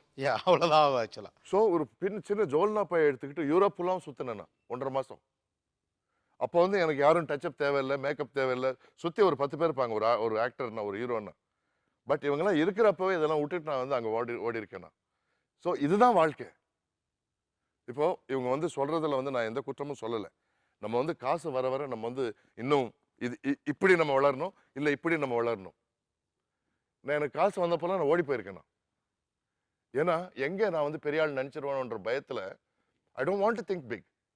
உலகத்தை ஒரு வாட்டி பார்த்துட்டா நம்ம எவ்வளோ சின்ன ஆள் அப்படின்றது நமக்கு புரியும். ஒரு 10 வருஷத்துக்கு முன்னாடி ஐ குடன்ட் பாயில் வாட்டர். இன்னைக்கு I can cook almost every dish in the world. Good. So இதுதான் சுரேஷ்னு நீங்கள் சொல்லணும்னு ஆசைப்படுற ஒரு 3 பேருக்கு சொல்லணும்னா என்ன சொல்லுவீங்க? See, this is சுரேஷ் அப்படின்னு. ஒரு 3 வாட்டி கண்ணாடியில் பார்த்துக்குவேன். ஐம் சாரி, நான் வந்து புத்திசாலித்தனமாக பதில் சொல்றதான் நினைக்குவேன். இல்லை இந்த ஆன்சரே எனக்கு ரொம்ப பிடிச்சிருக்கு. யாருக்கு சார் நான் பதில் சொல்றது? சொல்லணும்னு நினைச்சா உலகத்துக்கே பதில் சொல்லணும், தேவையில்லை. 3 வாட்டி கண்ணாடியில் பார்த்துக்கிறேன். I am fighting against my self. இன்னொருத்த கூட நான் போட்டி போடல. நான் மிஸ்டர் கோபிநாத் வந்து இவ்வளோ அழகாக உரையாடுறாரு, இவ்வளோ வந்து நியூட்ரலாக பேசுறாரு, இவ்வளோ பேலன்ஸ் பண்ணுறாரு இத்தனை பேர் அப்படின்னு சொல்லி நான் வந்து I can only be a fan. நம்ம ஏன் இப்படி பேச முடியாது அப்படின்னு நினைக்கிறது முட்டாள்தனம். You have your talents, I have my talents. உங்களுக்கு இருக்கிற குட் குவாலிட்டிஸ் உங்களுக்கு இருக்குது, எனக்கு இருக்கிற குட் குவாலிட்டிஸ் எனக்கு இருக்குது. நான் என்ன பெட்டர் பண்ணிக்க ட்ரை பண்ண தவிர நான் உங்களை மாதிரி ஆகணும்னு நினச்சா நான் வழிக்கு தான் விழுவேன். So my fight is with myself, never with the world. Great one. Thank you. Thank you. Thanks for with us. Thank you so much. Thank you. I love being here always. Thank you, Suresh. Thanks a lot. ரொம்ப முக்கியமான இந்த டிபேட்டில் உணர்வு சார்ந்த விஷயங்களும் வருகிறது, பொருள் சார்ந்த விஷயங்களும் வருகிறது. எல்லோரும் ஆழமாக கவனிக்க வேண்டும். ஒரு சின்ன இடைவேளைக்கு பிறகு மீண்டும் பேசுவோம். இன்னும் பல முக்கியமான விஷயங்கள் உங்களுக்காக காத்திருக்கின்றன. இது Aachi Masala Neeya Naana power by Ran India TMT கம்பிகள், co presented by butterfly power hob. Stay tune.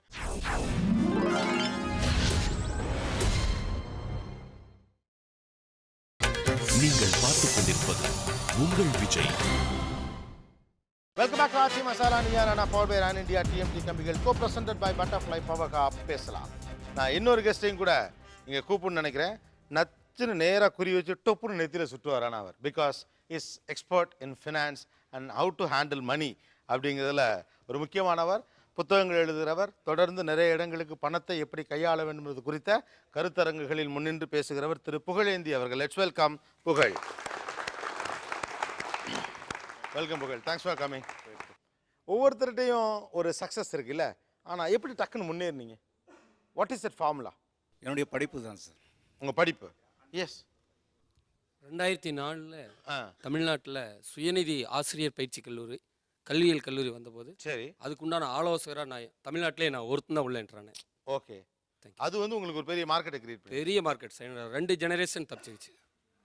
ம் ம் 2003 வந்து சொந்தமாக ஒரு கம்பெனி ரிஜிஸ்டர் பண்ணி ஸ்டார்ட் பண்ண ஆரம்பித்தேன். அப்போ தான் ஒரு பெரிய ஆர்டர் ஒன்று கிடச்சிது. அந்த ஆர்டரில் தான் அந்த ஆர்டர்லேருந்து ஓரளவு எனக்கு ரொம்ப பிக்கப் ஆகிடுச்சு. ஓகே. இப்போ கொஞ்சம் நல்லா பணக்காரர்களாக தேவையான பொருட்களோடு வாழ்ந்துக்கிட்டு இருக்கீங்க. உங்களுடைய மறக்க முடியாத ஏழ்மை காலகட்டம் இது. எவ்வளவு மோசமான ஒரு ஏழ்மை நீங்கள் சந்தித்திருக்கிறீர்கள்? ரொம்ப மறக்க முடியாத ஏழ்மை காலகட்டம்னு எடுத்துக்கிட்டிங்கன்னா, நான் வந்து ஸ்கூல் படித்ததுலேருந்து நான் வேலை பார்த்துட்ருக்கேன் சார். நான் ஒரு 8ஆம் கிளாஸ்லேருந்தே பார்ட் டைமாக பேப்பர்லாம் போட்டிருக்கேன்.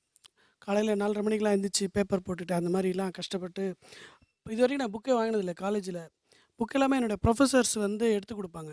எந்த ஏழ்மை காலகட்டம் உங்களால் இன்னமும் மறக்க முடியாது? 95லையும் சார் ஸ்கூல் முடிஞ்சு ஒரு காலகட்டத்தில் ஐடி நான் படிக்க போகிறப்பங்க சாப்பாட்டுக்கு வழி இல்லாமல் ஒவ்வொரு நைட்டுமே குப்புறப்பட்டு தூங்குறப்ப அந்த வலி எனக்கு ரொம்ப ஒரு பெரிய ஒரு சுமை கொடுத்ததுங்க சார். தினந்தோறும் நைட் சாப்பிட முடியாது? சாப்பிட முடியாதுங்க சார். ஓகே சார், நான் படிக்கும்போது 5ஆம் கிளாஸில் எனக்கு வாத்தியார் வந்து தலைக்கு எண்ணெய் வாங்கி கொடுத்தாரு. அது என்னால் மறக்க முடியாத காலம். என்னைக்கு கூட காசு இல்லை? ஆமாம் சார். ஸ்கூல் ஃபீஸ் கட்ட முடியாமல் வெளியில் இருந்த ஒரு காலம். ஸ்கூல் ஃபீஸ் கட்ட முடியாமல் எத்தனை வருஷத்துக்கு முன்னால் படிச்சிங்க? எஸ்எஸ்எல்சி படிச்சுங்க. 76 வெளில நிறுத்திட்டாங்க. வீட்டில் school special fees only 16 rupees.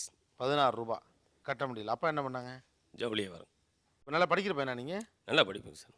படிக்கிற பையனை வெளியில் நிற்கிறப்போ உங்களுக்கு எப்படிலாம் அந்த ஏழ்மை இப்போ நினச்சா எப்படிலாம்? இப்போ நினச்சாலும் அழகச்சி வரும். இப்போ பணக்காசுலாம் வந்துருச்சு. ஓகே. இப்போ எந்த ஏழ்மை காலத்தை அப்பப்போ நினச்சி பார்ப்பீங்க? அப்போ வந்து ஒரு 84ல் வந்துங்க பியூசி வந்து கரஸ்பாண்டன்ஸ் கோர்ஸில் படித்தேன்.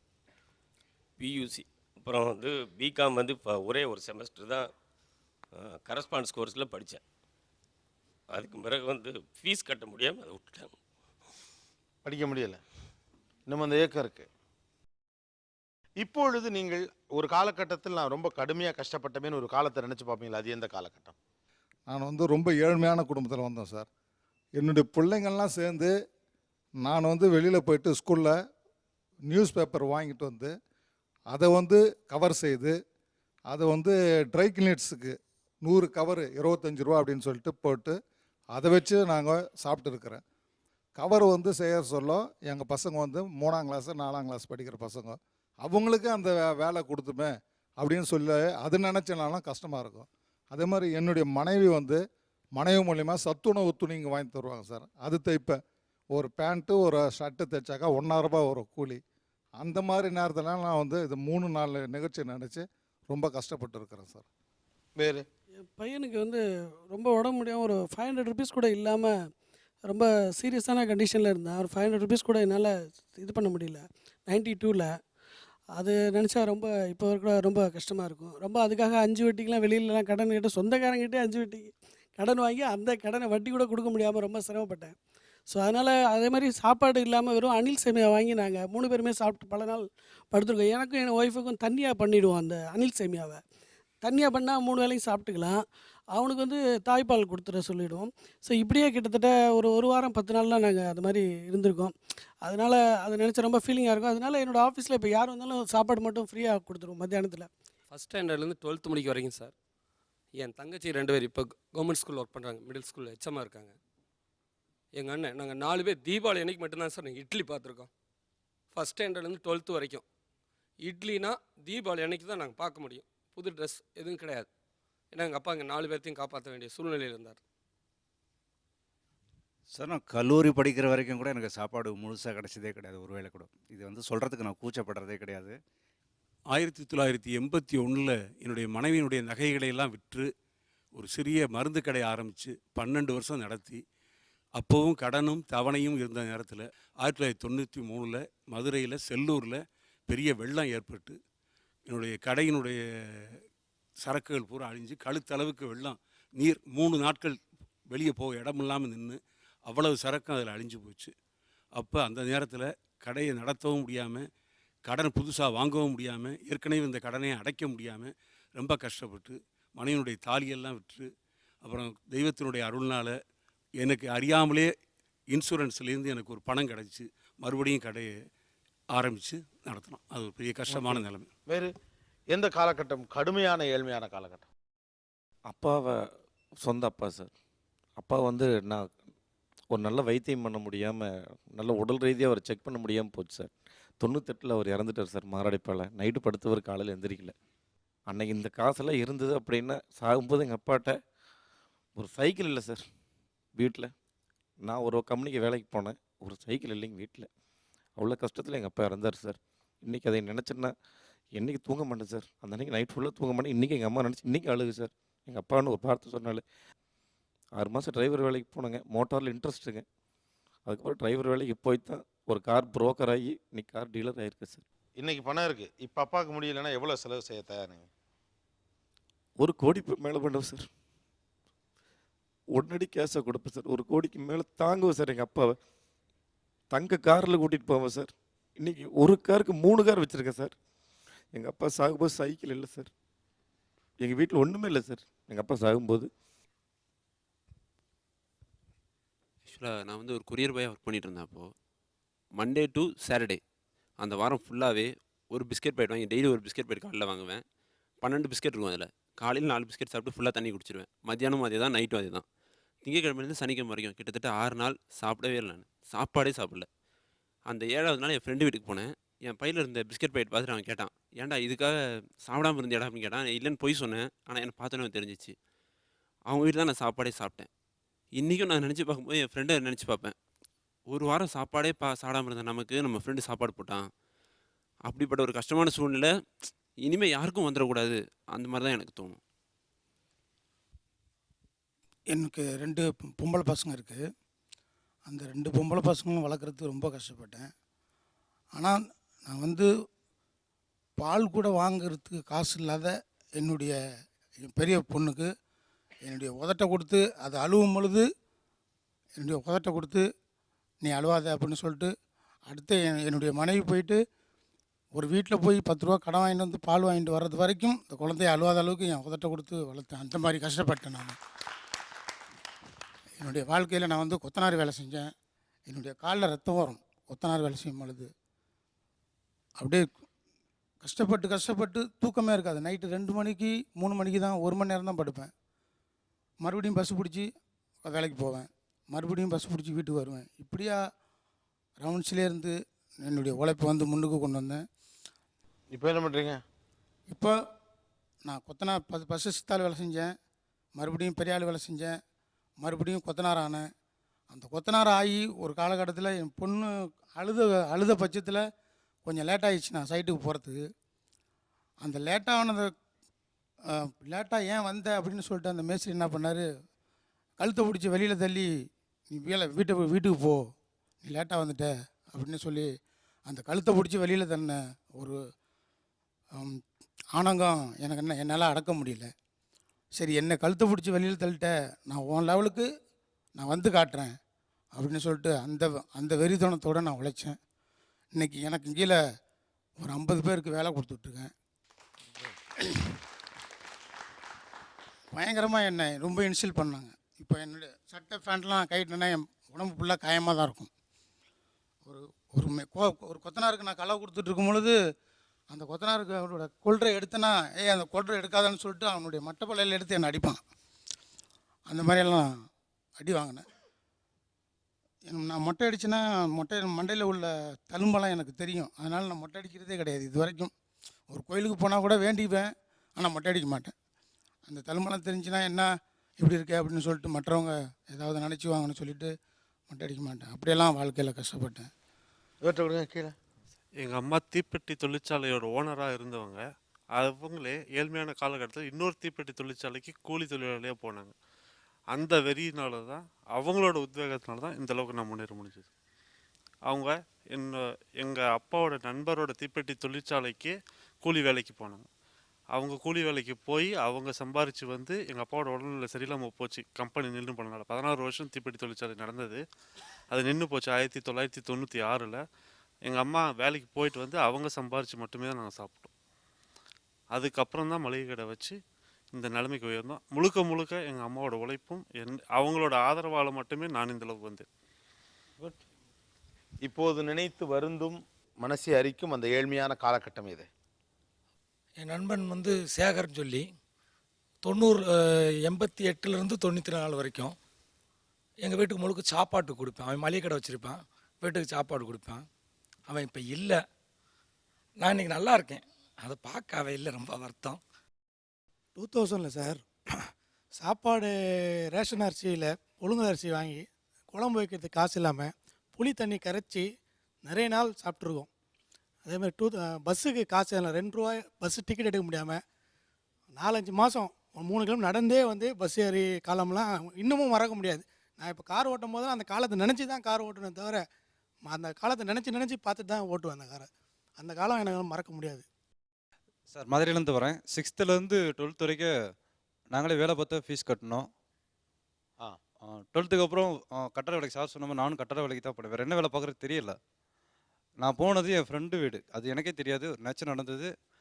அவர் ஃபெயில் ஆகிட்டு வீட்டில் டிவி பார்த்துக்கிட்டு இருந்தார். நான் ஒரு வீட்டு கட்டடத்தில் மேலே கயிறு கட்டி வேலை பார்த்துக்கிட்டு இருந்தேன். அந்த கொத்தனார் அடிச்சிட்டான் கையில், கரண்டியை வச்சு அடிச்சதில் என்னோடய நகம் இந்த விரலே ஆடிக்கிட்டு இருந்துச்சு. நகை உடஞ்சதில்ல. கடைசியில் எனக்கு அந்த வழி கூட தெரில. ஃப்ரெண்டு வெளியே வந்து சிரிச்சு தான். அதுக்கு பயந்துட்டு மெட்ராஸ்க்கு ஓடி வந்தேன். லாரியில் வந்தேன். ஒரு எண்ணெய் கம்பெனியில் வேலை பார்த்தேன். வெறும் 1000 ரூபா சம்பளம். நான் அனுப்புன 1000 ரூபா வீட்டில் 1 மணி நேரத்தில் காலி ஆகிடும். வீட்டில் 6 பேர். இங்கேருந்து திரும்ப அடுத்தடுத்து சார் மாதிரி கம்பெனி மாறி மாறி எனக்கு ஒரு நல்ல லெவலில் இருக்கேன். இந்த நிகழ்ச்சிக்காக நாங்கள் ஃப்ளைட்டில் வந்திருக்கோம். ஃப்ளைட்லேயே போகிறோம். இங்கே ஒரு ஸ்டார் ஹோட்டலில் ரூம் போட்டு தங்கியிருக்கேன். இன்றைக்கி சொசைட்டியில் நான் பெரிய ஆளுன்னு காட்டணும். என்னவா இருக்கீங்க? நான் ஒரு ப்ரைவேட் பேங்க்கில் டிஎஸ்ஏவாக இருக்கேன். ஏஜென்சி எடுத்திருக்கேன். நானும் அண்ணனும் சேர்ந்து பண்ணிகிட்ருக்கோம். ஓகே, இவர் பெரியவர்கிட்ட கொடுங்க சார்கிட்ட. சார் நான் வந்து பாம்பேயில் இருந்தேன். அங்கே இருந்து எங்கள் ஊருக்கு நான் குடியிருக்க வரும்போது ஒரு கிளாஸு ஒரு செம்பு இது ரெண்டும் ஒரு சிட்பட்டில் ஒரு ஆள்கிட்ட வாங்கணும். அவர் சொன்னார், நான் வந்து 100 ரூபாய்க்கு உங்களுக்கு ஜாமான் தந்தேன்னா வாரம் 10 ரூபா கட்டுங்க அப்படின்னாரு. நானும் என் ஒய்ஃபு தான் வாடகைக்கு வீடு எடுத்து இருக்கும்போது ஒரு டம்ளர் ஒரு செம்பு தந்தார், ஒரு பாய் கொடுத்தாரு. அந்தளவுக்கு நாங்கள் வேதனைப்பட்டு குடியிருந்தோம். அப்புறம் அவரே ஸ்டெப் பை ஸ்டெப்பாக என்னையை பார்த்து பணத்தை ஒழுங்காக 10 ரூபாயை கட்டணுன்னு திரும்ப 1000 ரூபாய்க்கு. அப்புறம் பீரோ கட்டில் உங்களுக்கு என்ன தேவை என்கிட்ட வாங்கிடுங்க, கரெக்டாக கட்டுறீங்க அப்படின்னு இனி அந்த காலகட்டத்தில் தூக்கி விட்டது ஒரு செட் பண்ணிக்கிறது தான் சார். அந்த காலகட்டத்தில் இன்றைக்கி நினச்சாலும் வீட்டில் என் ஒய்ஃபு கூட சேர்ந்து அழுதுறாங்க. ஸோ இந்த நிகழ்ச்சியில் பேசப்படும் விஷயங்கள் பணத்தை பத்திரமாக வைத்துக் கொள்வது குறித்த அறிவையும் ஞானத்தையும் நமக்கு தரலாம். Stay tuned with us. This is Achi Masala Niya Nana powered by Ran India TMT Kabigal co-presented by Butterfly Pavaha.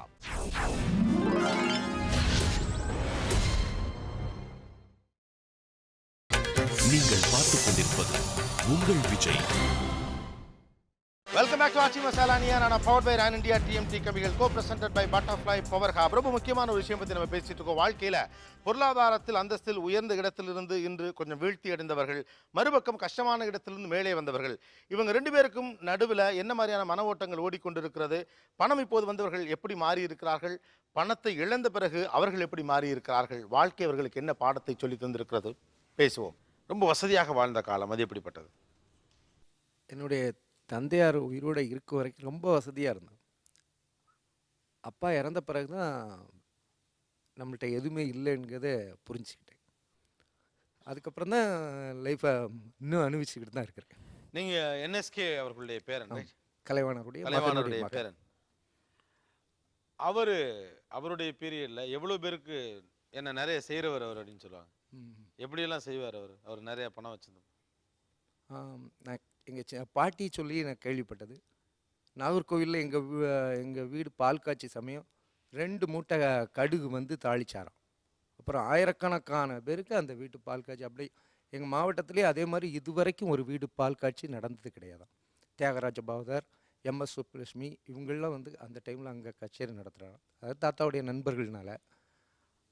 அப்புறம் தாத்தா சம்பாதிச்ச காசு அம்புடுமே அவரை தேடி வரவங்களுக்கும், அப்புறம் தமிழ்நாடு முழுவதும் நிறைய இடங்களில் அவர் வந்து லைப்ரரி கட்டி கொடுத்துருக்காரு, நிறைய பேருக்கு கல்யாணம் பண்ணி வச்சுருக்காரு. அவருடைய சம்பாத்தியத்தை ஃபுல்லாகவே அடுத்தவங்களுக்கு கொடுத்து சந்தோஷப்பட்டார். உங்களுடைய வாழ்வில் மறக்க முடியாத வசந்த காலம்? 88, 90களில் வந்துட்டு ஒரு வங்கியில் போய் அக்கௌண்ட் ஓப்பன் பண்ணுறதுன்றதே ஒரு பெரிய விஷயமா இருந்துச்சு அந்த காலகட்டத்தில். அப்போது வந்து என்னுடைய டிரான்சாக்ஷனை பார்த்து இந்த விஜயா பேங்க்கு, கனரா பேங்க்கு இதிலெல்லாம் வந்து நான் எனக்கு லோன் எடுத்து நான் காட்டுற ஆட்களுக்கெல்லாம் லோன் வாங்கக்கூடிய அளவுக்கு ஒரு கெத்தாக இருந்தேன் அந்த பீரியடில். அந்த காலகட்டம் வந்து என் வாழ்க்கையில் மறக்க முடியாத காலம். ஏன்னா வடபழனியில் வந்து நான் 3 தொழில் ஸ்தாபனம் வச்சு நடத்திக்கிட்டு இருந்தேன். அப்போ அந்த டிரான்சாக்ஷனை பார்த்து நான் இப்போ இவருக்கு கொடுன்னு சொன்னால் கொடுப்பாங்க பேங்க்கில், இப்போ கனரா பேங்க்கு, லட்சுமி தாஸ் பேங்க் இதிலெல்லாம். அப்போ அந்த ஒரு செல்வாக்கோடு இருந்த அந்த காலகட்டம் வந்து என் வாழ்க்கையில் மறக்க முடியாத வசந்த காலம், ரொம்ப ஆனந்தமயமான காலம். நம்ம எப்படிலாம் இருந்தோம் அப்படின்னு நீங்கள் சில நேரம் யோசிச்சு பார்ப்பீங்களா இந்த காலகட்டத்தில்? அப்படி எதை யோசிச்சு பார்ப்பீங்க? நான் ஒரு பெரிய கம்பெனியில் 27 வருஷம் இருந்தேன் சார். முதலாளிக்கு அடுத்த ஸ்தானம் நான் தான். செக்கில் கையெழுத்து போடுறது அந்த அதிகாரம் தான் இல்லை தவிர, வெறும் செக் எடுத்து போய் பேங்க்கில் பண்ண வாங்கிட்டு வருவேன். அப்புறம் போய் கையெழுத்து போட்டு கொடுப்பேன். அந்தளவுக்கு ஒரு 27 வருஷம் இருந்தேன். அதில் ஒரு 10 வருஷம் ரொம்ப ஹைப்பிக்காக இருந்தேன். ஒரு சின்ன மனஸ்தாபம், அதை விட்டு வெளியே வர வேண்டியதாக போச்சு. அந்த ஒரு நாள் என்றைக்கும் மறக்கவே முடியாது. 96ல் சிங்கப்பூரில் நான் இருந்த பொழுது அமெரிக்கன்ஸ்லேருந்து நெதர்லாந்துக்காரன், ஜப்பான்காரன் அவர்கள் ஓடி வந்து இந்த ஒர்க்கு, என்னுடைய ஒர்க்கு அங்கே போயிருக்கு சாம்பிளை அவங்க பார்த்துட்டு இதை செய்தது இந்தியன்ஸ் அப்படின்னு சொல்லி ஓடி வந்து ஹக் பண்ணுவாங்க. முதல் நாள் சொல்லியிருப்பா கம்பெனி பாஸ் சொல்லிடுவான், நாளைக்கு அமெரிக்கன் வரா நல்லா ஃப்ரெஷ்ஷாக வாங்கன்னு சொல்லுவான். வந்து வரும், மறுநாள் ஓடி வந்து ஹக் பண்ணுவாங்க, Indians are you coming from India அப்படின்னு வந்து ரொம்ப ஆச்சரியமாக நம்மளை கேட்பாங்க. அந்த சந்தோஷம் பயங்கர சந்தோஷம். இப்படி இருந்தமே அப்படின்னு நீங்கள் நினச்சி பார்க்குற அந்த காலகட்டம் இது? சார் முதல்ல எங்கள் கிராமங்கள்லேருந்து சிட்டிக்கு வாழ்க்கை செய்ய வந்தார் சார், பிஸ்னஸ் பண்ணுறதுக்கு. அந்த டைமில் அவரோட சேர்ந்து வந்தவங்க எல்லாருமே வயல் மட்டுமே வாங்கி போடுவாங்க சார், ஒரு கௌரவமாக இருக்குமே. அந்த டைமில் டவுனில் அவர் வீடு வாங்கினார் சார். அந்த மாதிரி ஒரு காலகட்டத்தில் எப்போவுமே தொடர்ந்து சொத்துக்கள் வாங்கிட்டே இருப்போம், அது வாங்கி போட்டுகிட்டே இருப்போம் சார். நினச்சதெல்லாம் கிடைக்கும். அப்போ எங்களை சுற்றி நிறைய பேர் இருப்பாங்க சார். எப்போவுமே உறவுகளாக, எப்போவுமே நண்பர்களாக, எப்போவுமே ஒரு கூட்டம், எப்போவுமே வீடு முழுக்க ஒரு சந்தோஷமாக இருந்துச்சு. அந்த காலத்தை நான் எப்போ நினச்சி பார்க்குறேன். ஏன்னா இப்போ யாரும் வர்றதில்லை சார் அந்த மாதிரி. இந்த காலம் திரும்பி வராதான்னு நீங்கள் அடிக்கடி அசை போடுகிற நாள்? மார்ச் 24 என்னுடைய பிறந்த நாளுங்க சார். நான் நைட்டில் விடிய காலில் என் வேலையை பார்த்துக்கிட்டு இருக்கும்போது திடீர்னு பார்த்தீங்கன்னா குறைஞ்சபட்சம் 37 ஸ்டாஃபுங்க ஒர்க் பண்ணாங்க. 12 ஸ்டாஃபாவது வந்து காலையில் வந்து சர்ப்ரைஸாக வந்து கதவு தட்டுவாங்க. பார்த்தா கேக்கு ப்ரெசன்ஸ் எல்லாம் எடுத்துகிட்டு வருவாங்க. அது மட்டும் இல்லாமல் வந்து ஈவினிங் எனக்கும் தெரியாமல் வந்து சின்ன கிட்டீஸுங்களை வச்சு நிறைய ப்ரோக்ராம்ஸ் பண்ணுவாங்க. பட் இப்போ அதெல்லாம் மிஸ் பண்ணுறேன் சார். இப்போ கிடையாது. அப்பா வந்து திருப்பூர், ஈரோடு, கோவை இந்த 3 மாவட்டங்களில் வந்து பெரிய அளவில் ஃப்ளவர் பிஸ்னஸ் பண்ணிகிட்டு இருந்தார். அப்புறம் வந்து ஒரு கோயில் பூசாரியாக தன்னோட வாழ்க்கை தொடங்கினங்காட்டிக்கு வந்து கோயில் பூசாரிகளுக்கு வந்து அரசியல் அந்த இயக்கத்துக்கு வந்து ஒரு தலைவராக இருந்தார். அப்போ வந்து வீட்டில் வந்து சொந்த பந்தங்கள் கூட்டமெல்லாம் அதிகமாக இருக்கும். டெய்லி காரில் வருவாங்க, தலைவரேம்பாங்க. அப்போ நான் வீட்டில் இருக்கும்போது சின்ன தலைவர் அப்படின்னு சொல்லுவாங்க. வீட்டுக்கு முன்னாடிலாம் போஸ்டர்லாம் அடித்து ஒட்டியிருப்பாங்க. எங்கள் அப்பாவோட ஃபோட்டோ போட்டு ஒட்டியிருப்பாங்க. தலைவர் அவர்களே வருக வருக அப்படின்னு. கொங்கு நாட்டு தங்கமடா, 8 திக்கு மன்னடா, ஏழைகளின் நன்னடா, எங்கள் குல தெய்வம்னு புகழெல்லாம் நல்லா பாடுவாங்க. ஆனால் அதுக்கு அப்புறம் அப்போ எங்கே கல்யாணத்துக்கு போனாலுமே கோயில் பூசாரியாக இருந்தாலும் சரி, பூக்கடையில் வேலை செஞ்சவங்களாக இருந்தாலும் சரி, அவங்க கல்யாணத்துக்கு போனால் அப்போ ஒரு 91லேருந்து 2000க்குள்ளே, அப்போவே வந்து 91 to 96 வரைக்குமே அந்த காலகட்டங்களே ஒரு 1000 ரூபா கொடுப்பார் சார். 91ல் என்னோட 17 வயசில் என் கைக்கு நான் பிரேஸ்லெட் போட்டுருந்துருக்கேன். 2 விரலில் மோதிரம் போட்டுருந்துருக்கேன். சிட்டிசனில் இப்போ வாட்ச் வரும், அது கோல்டில் பண்ணி கொடுத்துருக்காரு எங்கள் அப்பா. இந்த இந்த 2 விரல் மட்டும் இல்லை, இந்த 2 விரல்லே மோதிரம் போட்டிருக்கேன். அதெல்லாம் ஒரு காலகட்டத்தில் சுத்தமாக போச்சு. அப்புறம் சென்னையில் மவுண்ட் ரோடு எப்படி ஃபேமஸோ அதே மாதிரி எங்கள் ஊருக்கு மவுண்ட் ரோடு. அந்த ஊரில் 2 மாடி கட்டடத்தோட பில்டிங் இருந்துச்சு, சொந்த தொழில். அந்த மெயின் ரோட்டில் இருந்தால் எப்படி இருக்கும்? நீங்கள் மவுண்ட் ரோட்டில் ஒரு பில்டிங் இருந்தால் எப்படி இருக்கும்? அப்போ அது அந்த ஊரில் அப்படிப்பட்ட ஒரு பில்டிங்கை அந்த பில்டிங்கில் போய் உட்காந்தா எப்படி இருக்கும்?